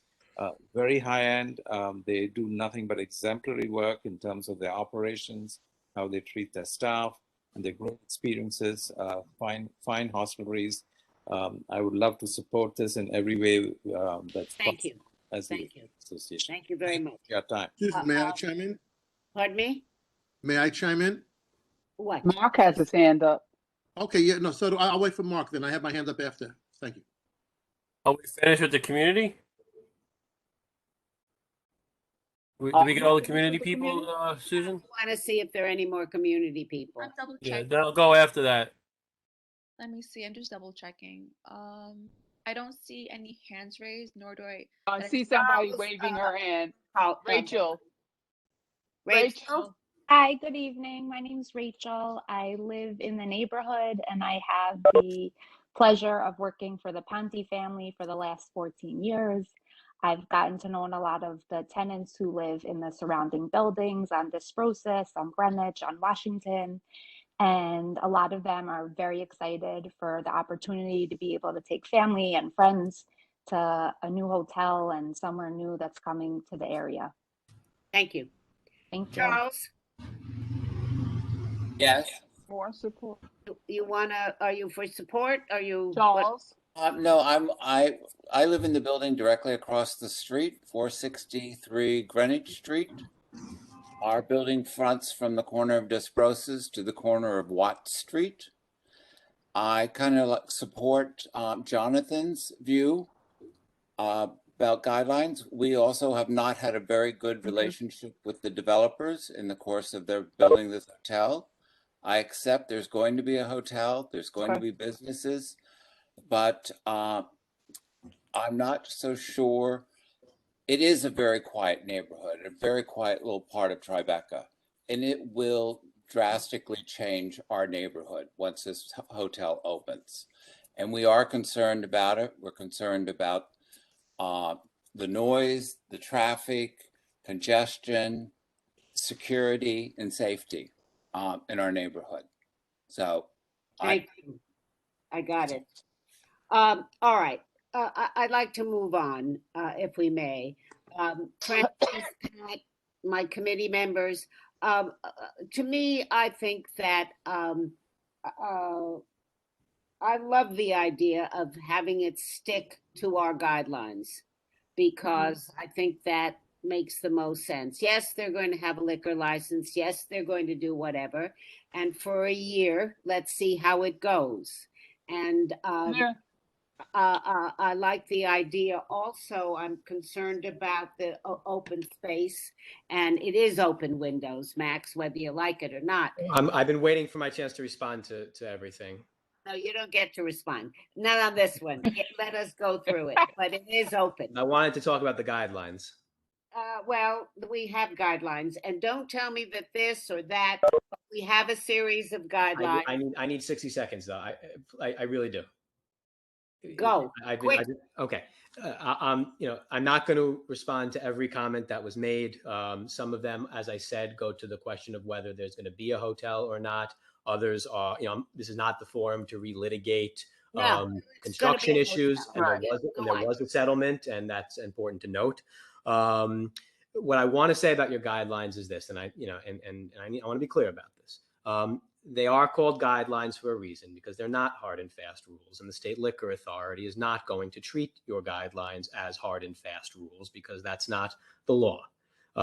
Every applicant gets considered on its own merits. Your guidelines are important, and your guidelines provide a great baseline for applicants to strive for. But there are occasions, and I understand the importance of wanting to stick to the guidelines, but there are occasions where the SLA will merit, based on the specific facts, deviations from what you would like to see in every single case. I will say, just one more point, I will say that a significant amount of the changes that we made are in conformance directly with your guidelines.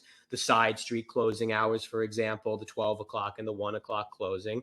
As it relates to the roof, and this is the point I want to make about your guidelines as it relates to the roof, we're proposing these chalets, and these chalets are different. We're not proposing an open air, people mingling on the roof. We're proposing early closing hours for the roof with people in the chalets, which are enclosed. And I do think that makes a big difference. I hear you, Max. All right, everybody, I want to get out of here So let's move along and talk to me. Where are we? This is Mitch. Yeah. Concerning the roof and the patio, I found myself in 100% agreement with Jonathan's points. And so that's what that would be my position. Okay.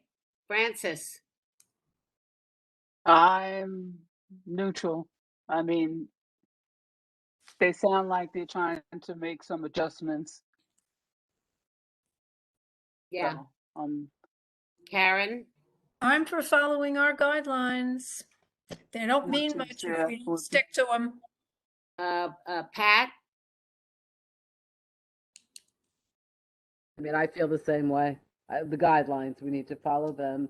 And, you know, I mean, I'm someone who's really sensitive to noise in the community. And, you know, I want to err in favor of the residents. Chow, unless anybody else wants to speak. Agree with Mark wanted to speak.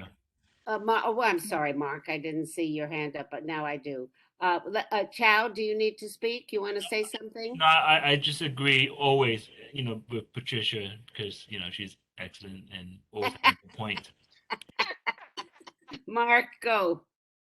Okay, so as it was noted, guidelines are guidelines to guide us.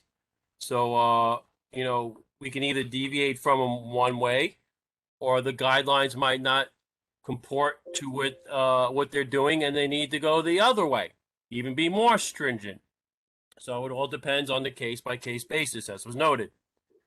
Now, this part of Tribeca is extremely quiet and quaint.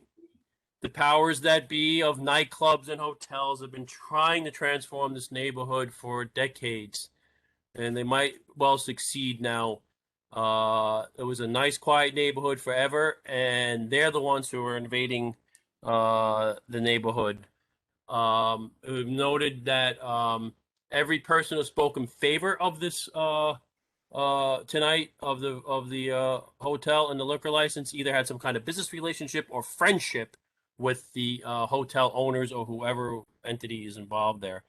None of the residents had that such thing, so I would go by what the residents have to say.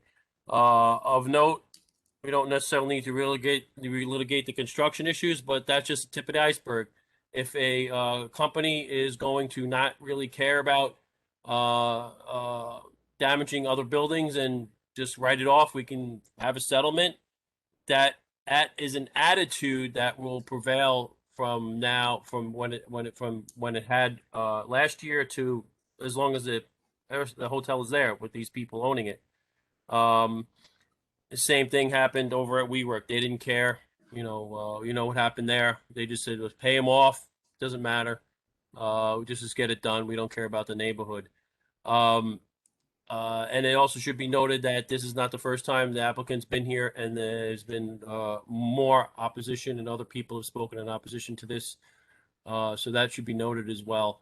I think the guidelines are not strict enough in this particular case because of the type of entity and how big it is, and the neighborhood and the quality of life of the neighborhood.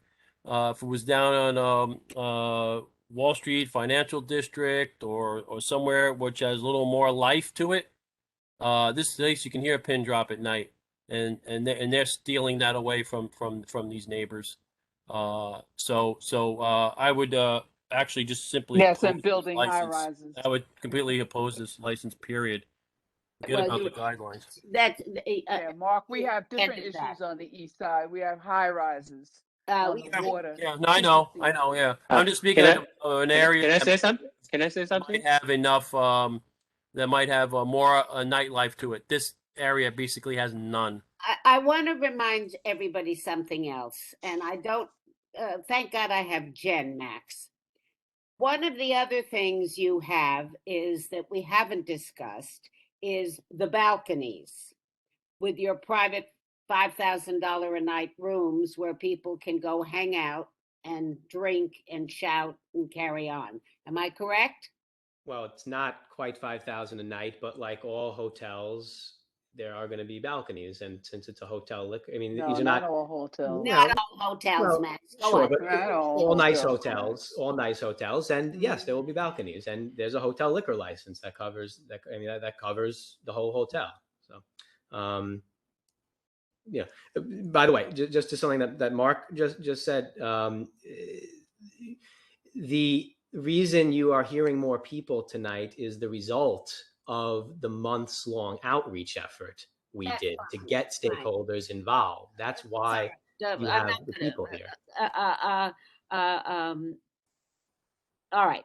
Well, that's an issue. Susan, one thing of note though with the balconies in the hotel room, Yeah. that there is no last call in a person's hotel room, so they can be up there drinking with the balcony door open We didn't raise it for nothing. all night with as many people as they want. There's nothing we can do about that. We can't lock. We can't That's go the into whole people. point. That's the point, Max. Nothing you can do about it. Everybody, stop. So I am going to propose something, and I want you all to listen carefully, please. Can I make a comment? Can I say something, Susan? I'm new to the board, so Oh, Bernard, absolutely. yeah. So I think, we are here for the issue of approving a liquor license or not. I think there are several issues commingled here. That's why I heard. So number one is that it's a construction to the building. I don't think that should mingle to the consideration of the liquor license, right? So a lot of against is that they are against having a business or bar in the neighborhood. But this is something that whether the law allows or not has nothing to do with whether the liquor license has a merit or not. So my question to this board is that what are the points that the guideline has been violated, has not been met?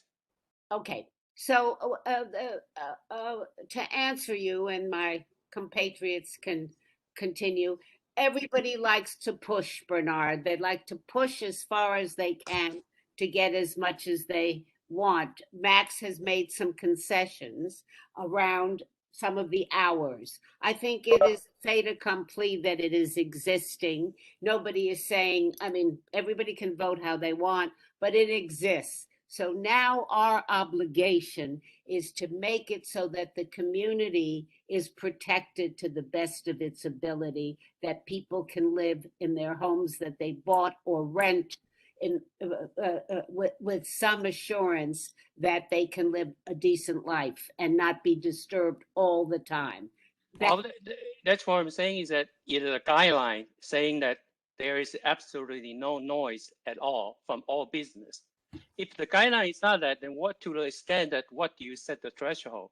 And We what set kind of mitigation? threshold at hours of operation.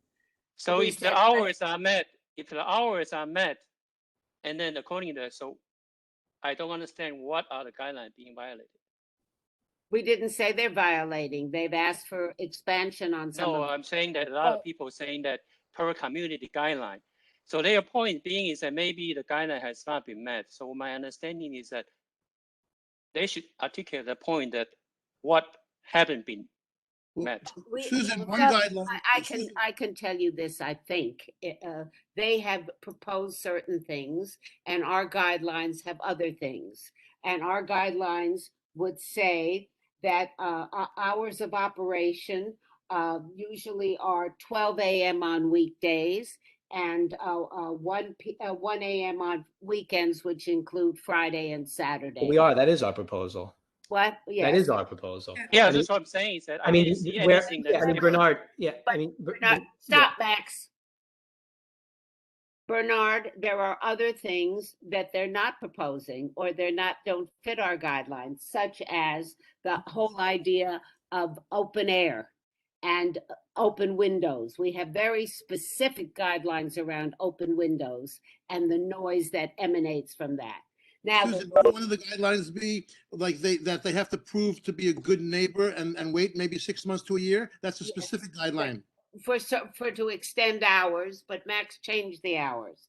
So the real issue for me, everybody, is what we're going to determine on the open window conditions. For example, all right, until we know how that roof works, I don't know how that roof works. Yeah, I'm so that's willing to another give one it of our a shot. guidelines. Pardon me, Pat? Another one of our guidelines is that people are there's an expectation to be able to live in your apartment and not have excessive noise at all hours of the day or night. And so, you Yeah. know, that's Okay. another guideline. It's not just the hours, it's that they cannot make noise that is disturbing to the community. Well, Well, since this has been a super think- quiet neighborhood for decades, and with Uh, regards to the construction, Bernard, the reason we consider it is we consider the track record of the applicant, and the applicant has a horrible track record with the construction as per the residents. So that's, like I said, is the tip of the iceberg. If they're not going to care about during All right. construction, why would they So- care about anything else? So we consider those factors. I mean, Mark, you got to give us credit for the past almost year that we've done of outreach and trying to make right. I mean, you're not giving us any credit for that. And just to be clear about the guidelines, let's be very clear about this. Our indoor prop proposal is completely in line with your guidelines. And as it relates to the rooftop, I know Susan was talking about the roll cover roof, which is different, but as it relates to the actual rooftop on the 8th floor, what if we had the chalets there year round instead of just in the winter? We had them year round, rooftop enclosures year round, and the only eating, drinking, no commingling outside, only patrons are inside those chalets year round. And we close them at 8 and 9, which is consistent with your guidelines. It is. It certainly is. I'm not going to say it isn't. Wait, Are the wait, chalets soundproof, Susan? I don't know. Are Well, they? that would be a consideration. Yeah, I don't know. I don't With- want to give it all away at this moment in time. Let me I agree with you. I'm asking Max, are they soundproof or not? I don't know if the word soundproof is the right word, but Al, No, maybe they're not soundproof. So I mean, maybe it was a rhetorical question. No. I mean, I just want to make sure I'm using the right words is all. Is from Al's report. And Al, if you're still there, if you can correct me if I'm wrong. The noise that when people are in those chalets, and if we have them year round, the amount of noise that would escape from them is so minimal that I don't think it would have any impact on any residents. Do I have that right, Al? Not exactly. Not only will it prevent any noise from voices, and there's no music on the roof from being heard, but even No without them, you will not hear it at the neighboring places because of the fact that there's going to be a barrier around the edge of the roof. That's the reason. Let's go to the downstairs and the open courtyard. I would like to consider that as open windows, and we have open windows. We've talked about 12 a.m. and 1 a.m. on the weekend. Opens and this open windows. We have a rule. I'm trying to remember it all. 8 p.m. on weekdays and 9 p.m. on weekends. So for that downstairs space, I am so.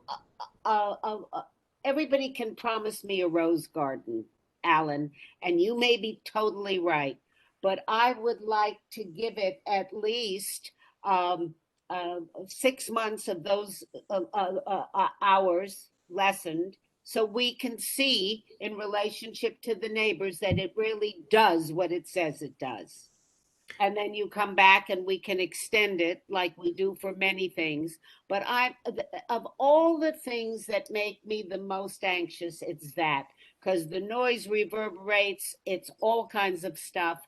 And you're going to continue operating it till 1 a.m, that first period of time. I'd like to see it stop when we say it should stop, with open windows, shutting it, and that the hour of operation, the real service, stops at that time, and for at least a period of 6 months, so we can see what happens.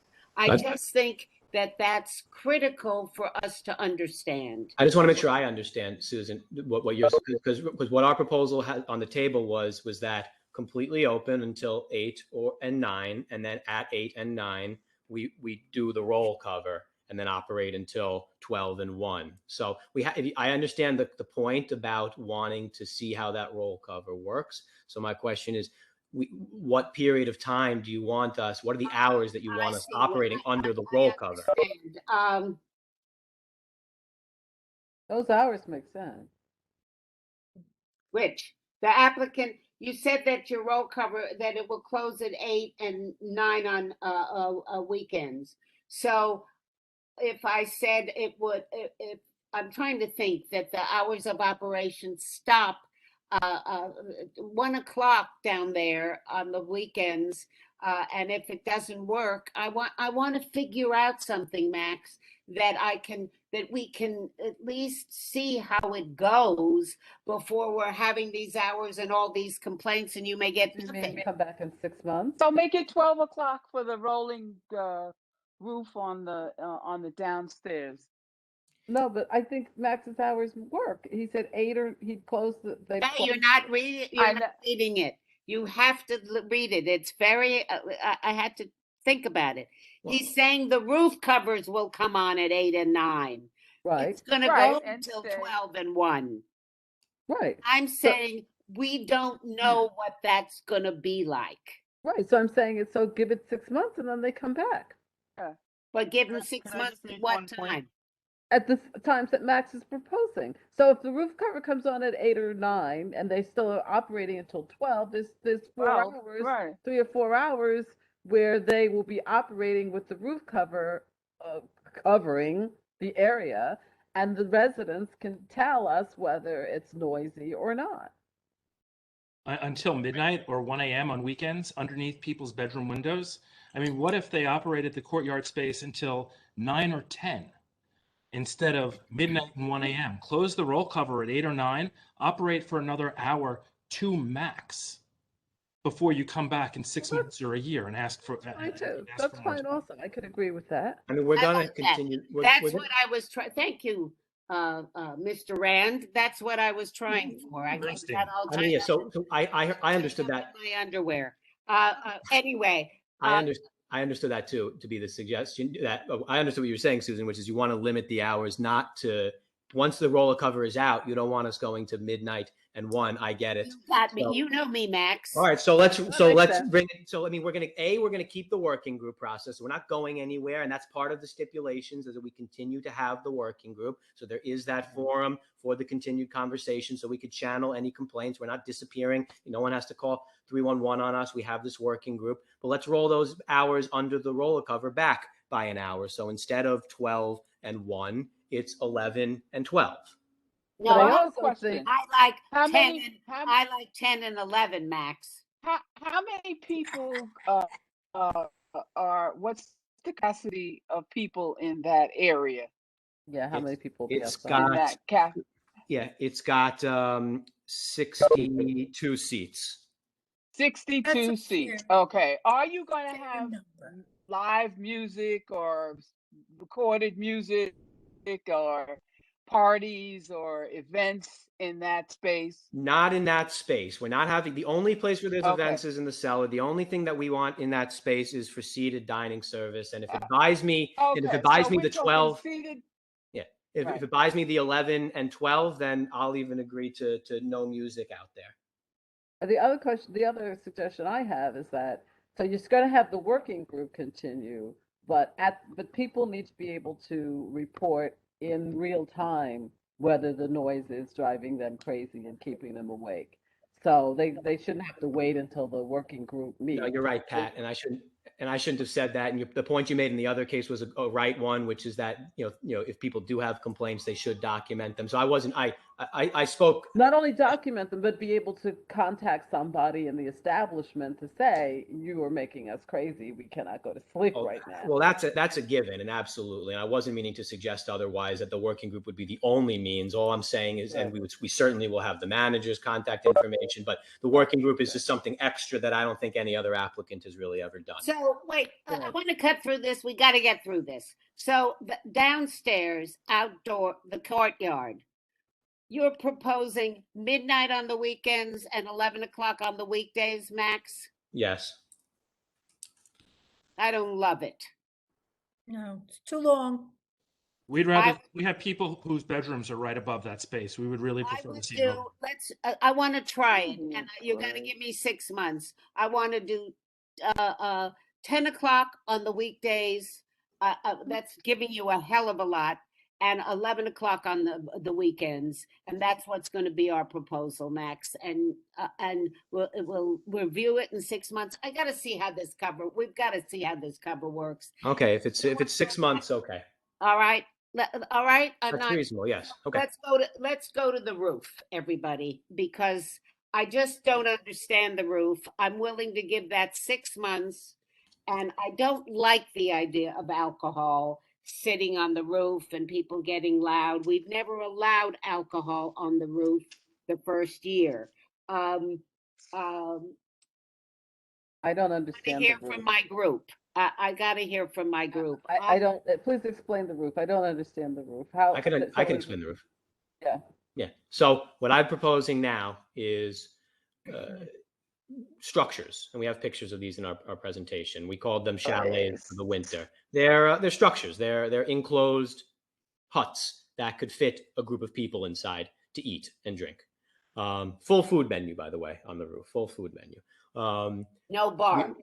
No bar. No, that was in the original proposal. We've taken out the bar. There's no bar. There's no mingling. What our proposal now, it's really drawn back. We close the roof completely. It's over at 8 on weeknights and 9 on weekends. And all of the eating and drinking takes place in these chalets. What I'm now saying, having heard the feedback tonight from committee members, is let's extend those chalets to be all year round. So it's not just the winter, it's all year round. So at any point in time, spring, summer, fall, or winter, the only use of that roof is in the chalets. So you're not going, and this is the important part of it, you're not going to have people mingling, speaking, drinking, etc. outside of those chalets. They'll only be inside. Jen, if you scroll down one more, the chalet image is just below what you're showing now. Okay, I kind of get it. I mean, I think it's the same thing that Howard Hughes was doing on the roof. They had those, or they were proposing those. Yeah, there's a picture of it. Yeah, that's what they have. Yeah. Okay, so we'll make it summery in the summer with lots of plants. Here's my question. All So right. everybody's going to be in their own individual chalet. Be in their own little pod, yes. Right. So it's groups of what, like you can have 4 or 6 or 2 or. I bet he Matt, what's the answer to that? Some 2s, some 4s, some 6s. 8. It's 8 to 10. Yeah. He can't. All right, so it has to be big groups. It's like 8 people in a chalet or 10 people in a chalet. You don't have any 2s or 4s. Max. No, but wait. You don't have any 2s or 4s, like little chalets. That's number 1 question. Number 2 question. So how were they climate controlled inside of this? And are they heated in the winter and air conditioned in the summer? So to answer your first question, no, we don't have 2s. They're all the same size, and it's 8 to 10 max. The answer to your climate control question is yes, they will be climate controlled. They're heated in the winter, and I just came up with the idea of doing them all year round. So if someone in my team could confirm that we can make them cool in the summer, but I'm sure we can. Because if you can't climate control them, then people are going to want to open the doors. And the noise these can be climate controlled year round, cooling for summer and heated for winter. Okay, We've and the operated climate these for the last control few. devices. I don't know who's speaking. Yeah, so who is that? this is Seth Alexander. I work Hi, with. Seth. So Seth, there we go. the climate control devices, or whatever controls the climate, is it generators that are going to make humming noises and drive the residents crazy? Whatever controls the climate, is that quiet? Yeah, so basically there's a few different options. I don't want to speak to spec because we have to, as I mentioned on this, first time I'm hearing about it for the summer. Summer months, but the internal heaters are silent. They're pretty quiet. They're not designed for the cooling yet, but as I mentioned, over COVID, we've experienced a few different of these. If you were to use a piped-in HVAC system, they're louder, but we're thinking more. These are very small, very, very similar to what they did at Howard Hughes. So it's an in-house cooling system without. It's not a generator. It's like an electrical. Cut you off because I've got to get this. What we're going to do is we're going to prove it for 6 months for the winter, okay? And we're going to see what happens in the winter. with the heating and how it works. And then Max can come back, or they can come send us what they're going to do in the summer, how they're going to mitigate noise. But I have a bigger issue, just quickly. How are you, when you have these venues and people come and they're having parties, how are you going to mitigate traffic and do security there in a neighborhood that's full of children and quiet, and which is what we've heard all night? Do you have a plan, Max? We do. We commissioned a traffic study, and the findings of the traffic study are submitted with our packet, and I can have our traffic engineer. I know it's late. Please, maybe just spend 30 seconds, right, on the traffic study. But it's more than traffic. It's people outside smoking. Because they're going to have special events. They're going to people remember, leaving guys, and coming. They're going to have special events. It becomes a large venue. We've got to go back to our large venue thing. There's a lot of work. Before you go into that, and garbage, your collection of garbage. You're going to have private garbage, correct? Yes, Max? garbage, yes, and that was the subject of the working group, and I could have someone from my team briefly address all of those important topics, which we've given thought to and have submitted paperwork in connection with. Could we talk about the traffic? Could someone from my team talk about traffic for a few, 60 seconds? 60 seconds, go. Sure. This is Nathaniel Rotzko from Philip Habib's office. Okay. So in the traffic report, that's based off of very conservative estimates. Basically, every hotel room being booked out, every seat being sat in, and in the times when you'd have the most traffic, you're looking at about 20 taxis coming in and going. And since there's no parking on site, any private vehicles would be stopping by, maybe to drop off and then going to nearby parking. So Have Ubers and Lyfts more than taxis. yeah, so taxi is just sort of the catch-all for any for-hire vehicle. Things, yes. Okay. Susan, that's an incredible number for that location. It's just astounding that that's going to be the case. It is astounding, Mark. What am I going to say to you? I mean, they're going to have to meet. I'm just enlightening everyone that is just absolutely astronomical for what's going on there. Well, 20 taxis per what? That's in an hour. From 20 taxi cabs to 0. That's 0 to 20. That's what's astronomical. And if you can't see that, Mr. Bookman, I don't know what to tell you. Mark, I'm not trying to fight with you. I was just trying to get clarity on the figure. It's 20 an hour. 0 to 20. That was the number. Okay. 20 an hour. Okay. So, Susan, really quick, 2 seconds, with regard to organics, we're doing internal cold storage of organic waste of any trash, and then internal recycling storage and glass crushing. So all of that is done internally. Okay. But All remember also the pickup times, garbage pickup times. Our pickup times comport with the large venue working group times of between 7 a.m. and 2 p.m. Our preference is around 1 p.m. Okay. Thank you. All right, everybody. I'd like to vote on this and get it through. Well, if I can make one point before you vote, the guidelines do call for waiting a year before making the rooftop application, and that's completely gone out the window in the last 5 minutes. So what we would request is that the hotel at least agree to forego making its rooftop application for the 6 months that we're going to be working together on the courtyard. Let's see how we all work together on the courtyard. That's great, Jonathan. That's a great idea. That's a Fabulous. great idea. Thank you, Jonathan. Well, hold on. Okay, I feel like Correct, you just Max. missed You're the. going to go for all year round. You're going to do your pods, but let's not do it all in one fell swoop. We're giving you everything else. You're getting a lot. We're going to hold off on the roof for 6 months of operation. Well, that's even kill you. That's even less than what we proposed, though. I mean, Max, Max, let's get a vote, and if I'm lucky, it'll pass. And you can have, don't quibble over this one, Max.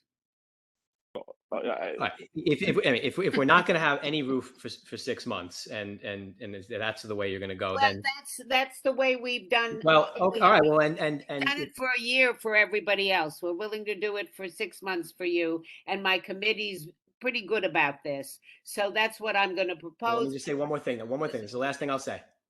Last thing I'll say. If we're going to not have the roof for 6 months, can we please at least go back to hold on, the courtyard for 11 and 12, which is still an hour left. No, we did it. We got the courtyard. We're going to do 6 months. We got to trust you, and we've all got to the trust. courtyard on the weekends, though. You only want it on the weekends, right, Just Max? talked about on the rooftops. What I'm asking for the courtyard is 11 on weeknights, 12 on weekends. Courtyard's underneath people's bedrooms. There's no correlation. It's that the If- courtyard is well, underneath the bedroom. Well, no, if the point is that we're going to take the rooftop off the table so that we could focus on the courtyard, then we'd like to focus on the courtyard. We made a decision. I like the decision. It's 6 months. I've got neighbors here. I want to see how it all works, Max. We just be clear on what that is. It's going to exist. If you're lucky, you'll be successful, and everybody will get along. But that's not where we are at this moment. So that's what I'm going to propose. So are we retracting through this last 30 seconds? Did we just retract the operations of the rooftop within the internal closures that we were just discussing? I'm saying Is that to what you, we're saying? you can have no roof, anything for 6 months. We usually don't allow you to do anything except for a year. You can't for a In an year. open air condition, not within inside of an internal structure. Am I correct or no? Well, the problem is the alcohol and the noise. And I until I can see it work in some way and the good faith and we feel good about it, that's what we're going to propose. You have your options, but this is what we're going to vote on. Well, we could just one more thing. I mean, we could just not include the rooftop in the application to the SLA, and we could do no alcohol up there, but using the roof just with no alcohol. It's still noise, Max. Don't push me. Okay, you gotta give the residents something. We're gonna say no roof, no nothing. All right, last thing I'll say. I know I've said this a few times. Last thing. I mean it this time. 11 p.m. in the courtyard, 7 days a week. No. With the roller cover still coming out of 8 and 9. No, not 7. Not 7. No. We're done. We did it. All right, let's go. Could I have, we'll get the proposal out. You'll see the resolution. We'll look at everything else. Could I have someone give me a question? Call the question.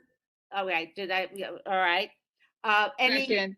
Okay. Thank you, Francis. Susan, request a roll call on this. Okay. Well, Mark, Hi. you gotta trust me. I'm not going to have a roll call on this, but I want to hear who people say. They can say no, they recuse, and then the rest are here to say yes. Could you just let that go for this one and trust me? Thank you, Mark. I know you don't love it, but let's go. Anybody who is against this? Amoruso opposed and will not contribute to the fundamental transformation of a beautiful, quiet neighborhood. Okay.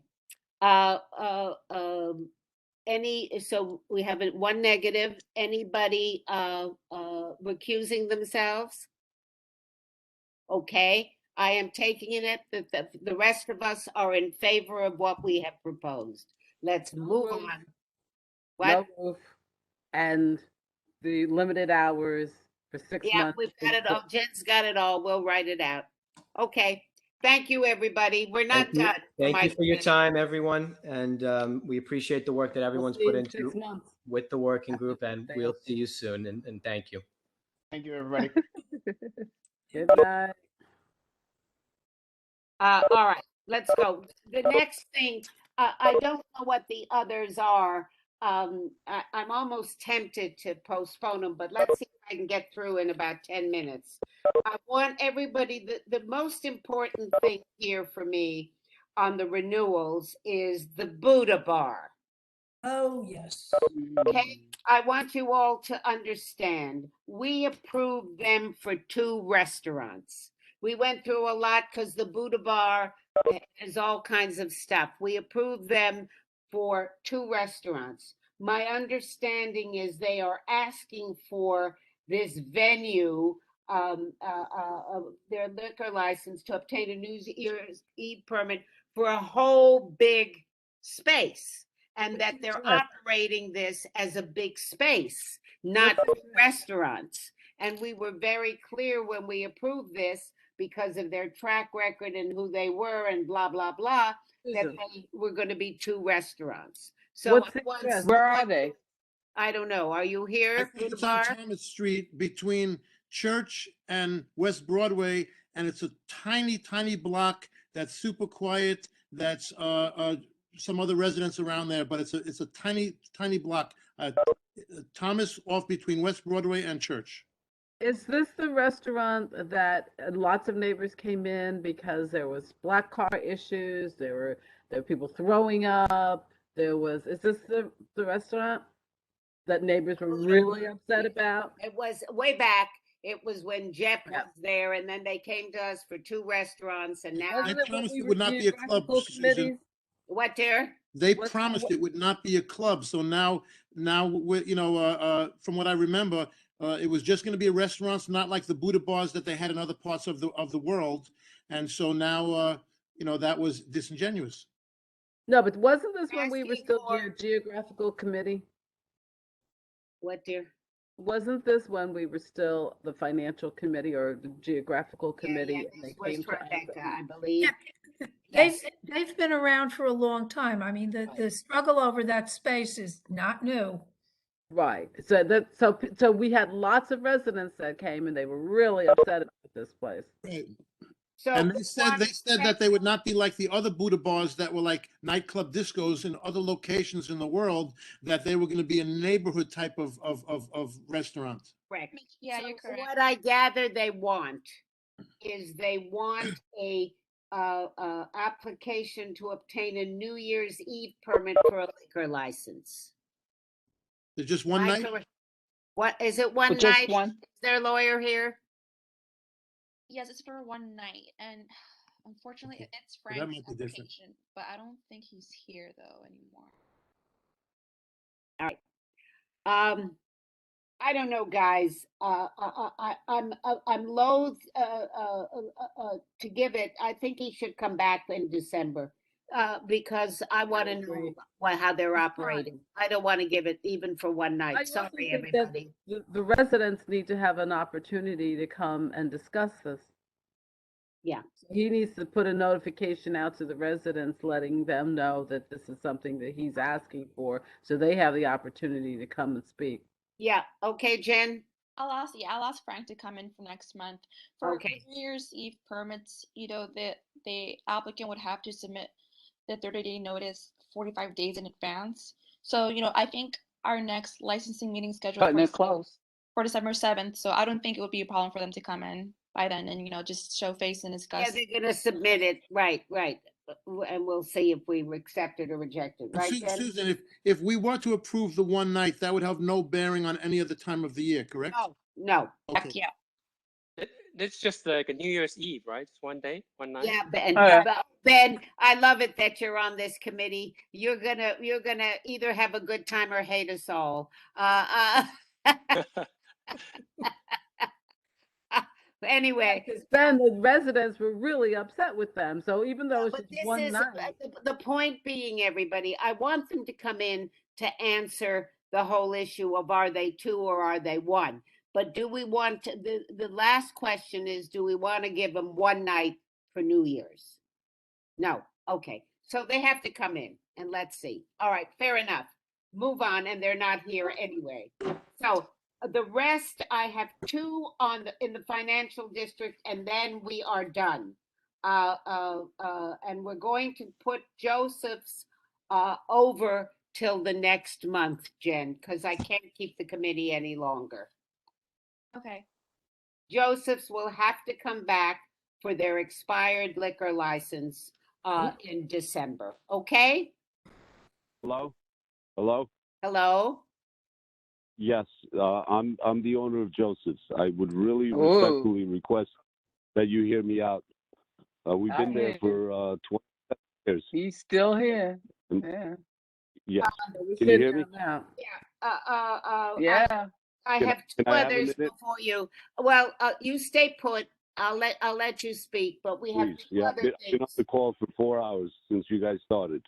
I know, well, that's life with this committee. I'm sorry. No, I understand, but I would love my turn. All right, we won't postpone it. All right. Thank you. We have 33 VC Street. Any problems, Jen? 33 BC, we have our attorney here with us, and I have the presentation as well. So, Karen, are you there? I'm right here, guys. I'll make this quick. I'm Karen Monteros. I'm an attorney with Legends Hospitality. I have my manager here, my VP, Richard Porteous. He's the former manager of OWO. We are requesting to have a change of license class. We want to add spirits to the menu. This is that beer garden on 33. Oh. So only change we're requesting, same hours, same everything else, just to upgrade to have spirits. Hard liquor, right? Hard liquor. We're currently beer and wine, and we've just celebrated our 1-year anniversary in October. Obviously, we're seasonal. April Yeah, 12th. we opened during COVID too. I don't think we have to belabor this, anybody. Do we? Francis? It's the outdoor No, location. it's just why it's right out there. It's right out there. By the Right out Oculus. there. Across And it's from the proposed that cemetery. the hours are not changing. Am I Nothing correct? else would change. The only thing that would change is we're requesting to serve spirits. Everything else would be the same. I think in our stipulation, we would say to you that you really should make sure you have some security. There's not We really. have security. We have security when we're open at all times when we're open. Okay. My concern would be people taking their liquor and walking, because there's a lot of open space there. We have you a know, when security it's plan. warm. No, we have They a have to security plan drink which will. within the confounds. They have, to yeah, drink we have within the security confines. guards posted at the entrance and at both egress points as well. Yeah, I've seen it in Right. the That sub- would be that would be my biggest concern, because it's like, in the warmer weather, people go in and they get their Understood. drink and then they're out and out. they're I walking saw. all around, All it's right. not New Orleans. Okay. Yeah. So, no, it isn't. All right. So rather than go through everything, can I have a motion and a motion and a second? Second. Hello? And any recusals? Rejections? No's? I'm taking everybody in favor. Go to it, guys. Thank you much. Appreciate the time. All right. Okay. Last one was the Governor's Island for a new Legends? place. Hi, we're SFL Recreation. Yeah. Right. That will be the quickest application ever. SFL. This is a summer seasonal license for next summer, starting in April, going to October. It's for an outdoor place on Governor's Island. There's no residents anywhere. I don't think there are any residents on Governor's Island at all. It's for petanque, which is bocce, and a small cafe. We included a copy of the diagram. You can see it's 4 petanque courts, bocce courts, a counter in the center of the place, and then some seating and tables around it. The whole place is enclosed. There's an employee there that's making sure that nobody's walking off with alcohol. Proposed hours of operation are 11 a.m. to midnight daily. We're not actually operating until midnight every night. Our actual closing hour is 45 minutes before the ferry leaves. I think the ferry leaves at like 9 o'clock. But there are occasions when the trust that controls Governor's Island wants to have a late event, and they want us to stay open when they have that late event. That's it. I don't have any trouble with any of it. Anybody else? Call a question. Second? Second. All in favor? Any no's? Any recusals? Good night to you. Thank you. Wait, we're not done. Don't leave me. We're going to let Josephson 3 Hanover Square. So their liquor license lapsed for renewal. It's Joseph's, which is downstairs in my building. So I have a question for my committee before you speak, sir. The question is, I gather there's some issue around your not paying your rent, right? We are working through that, and we are very close to finalizing it. I can tell you that it's going to be done, and you can confirm that with the board. It's an agreement. Okay. Yes. And nothing else is going to change. We are looking to continue what we've done for 27 years. We're a fine dining establishment. We didn't have the opportunity, unfortunately, like many other restaurants, to have sidewalk space. And that's what delayed us with reapplying.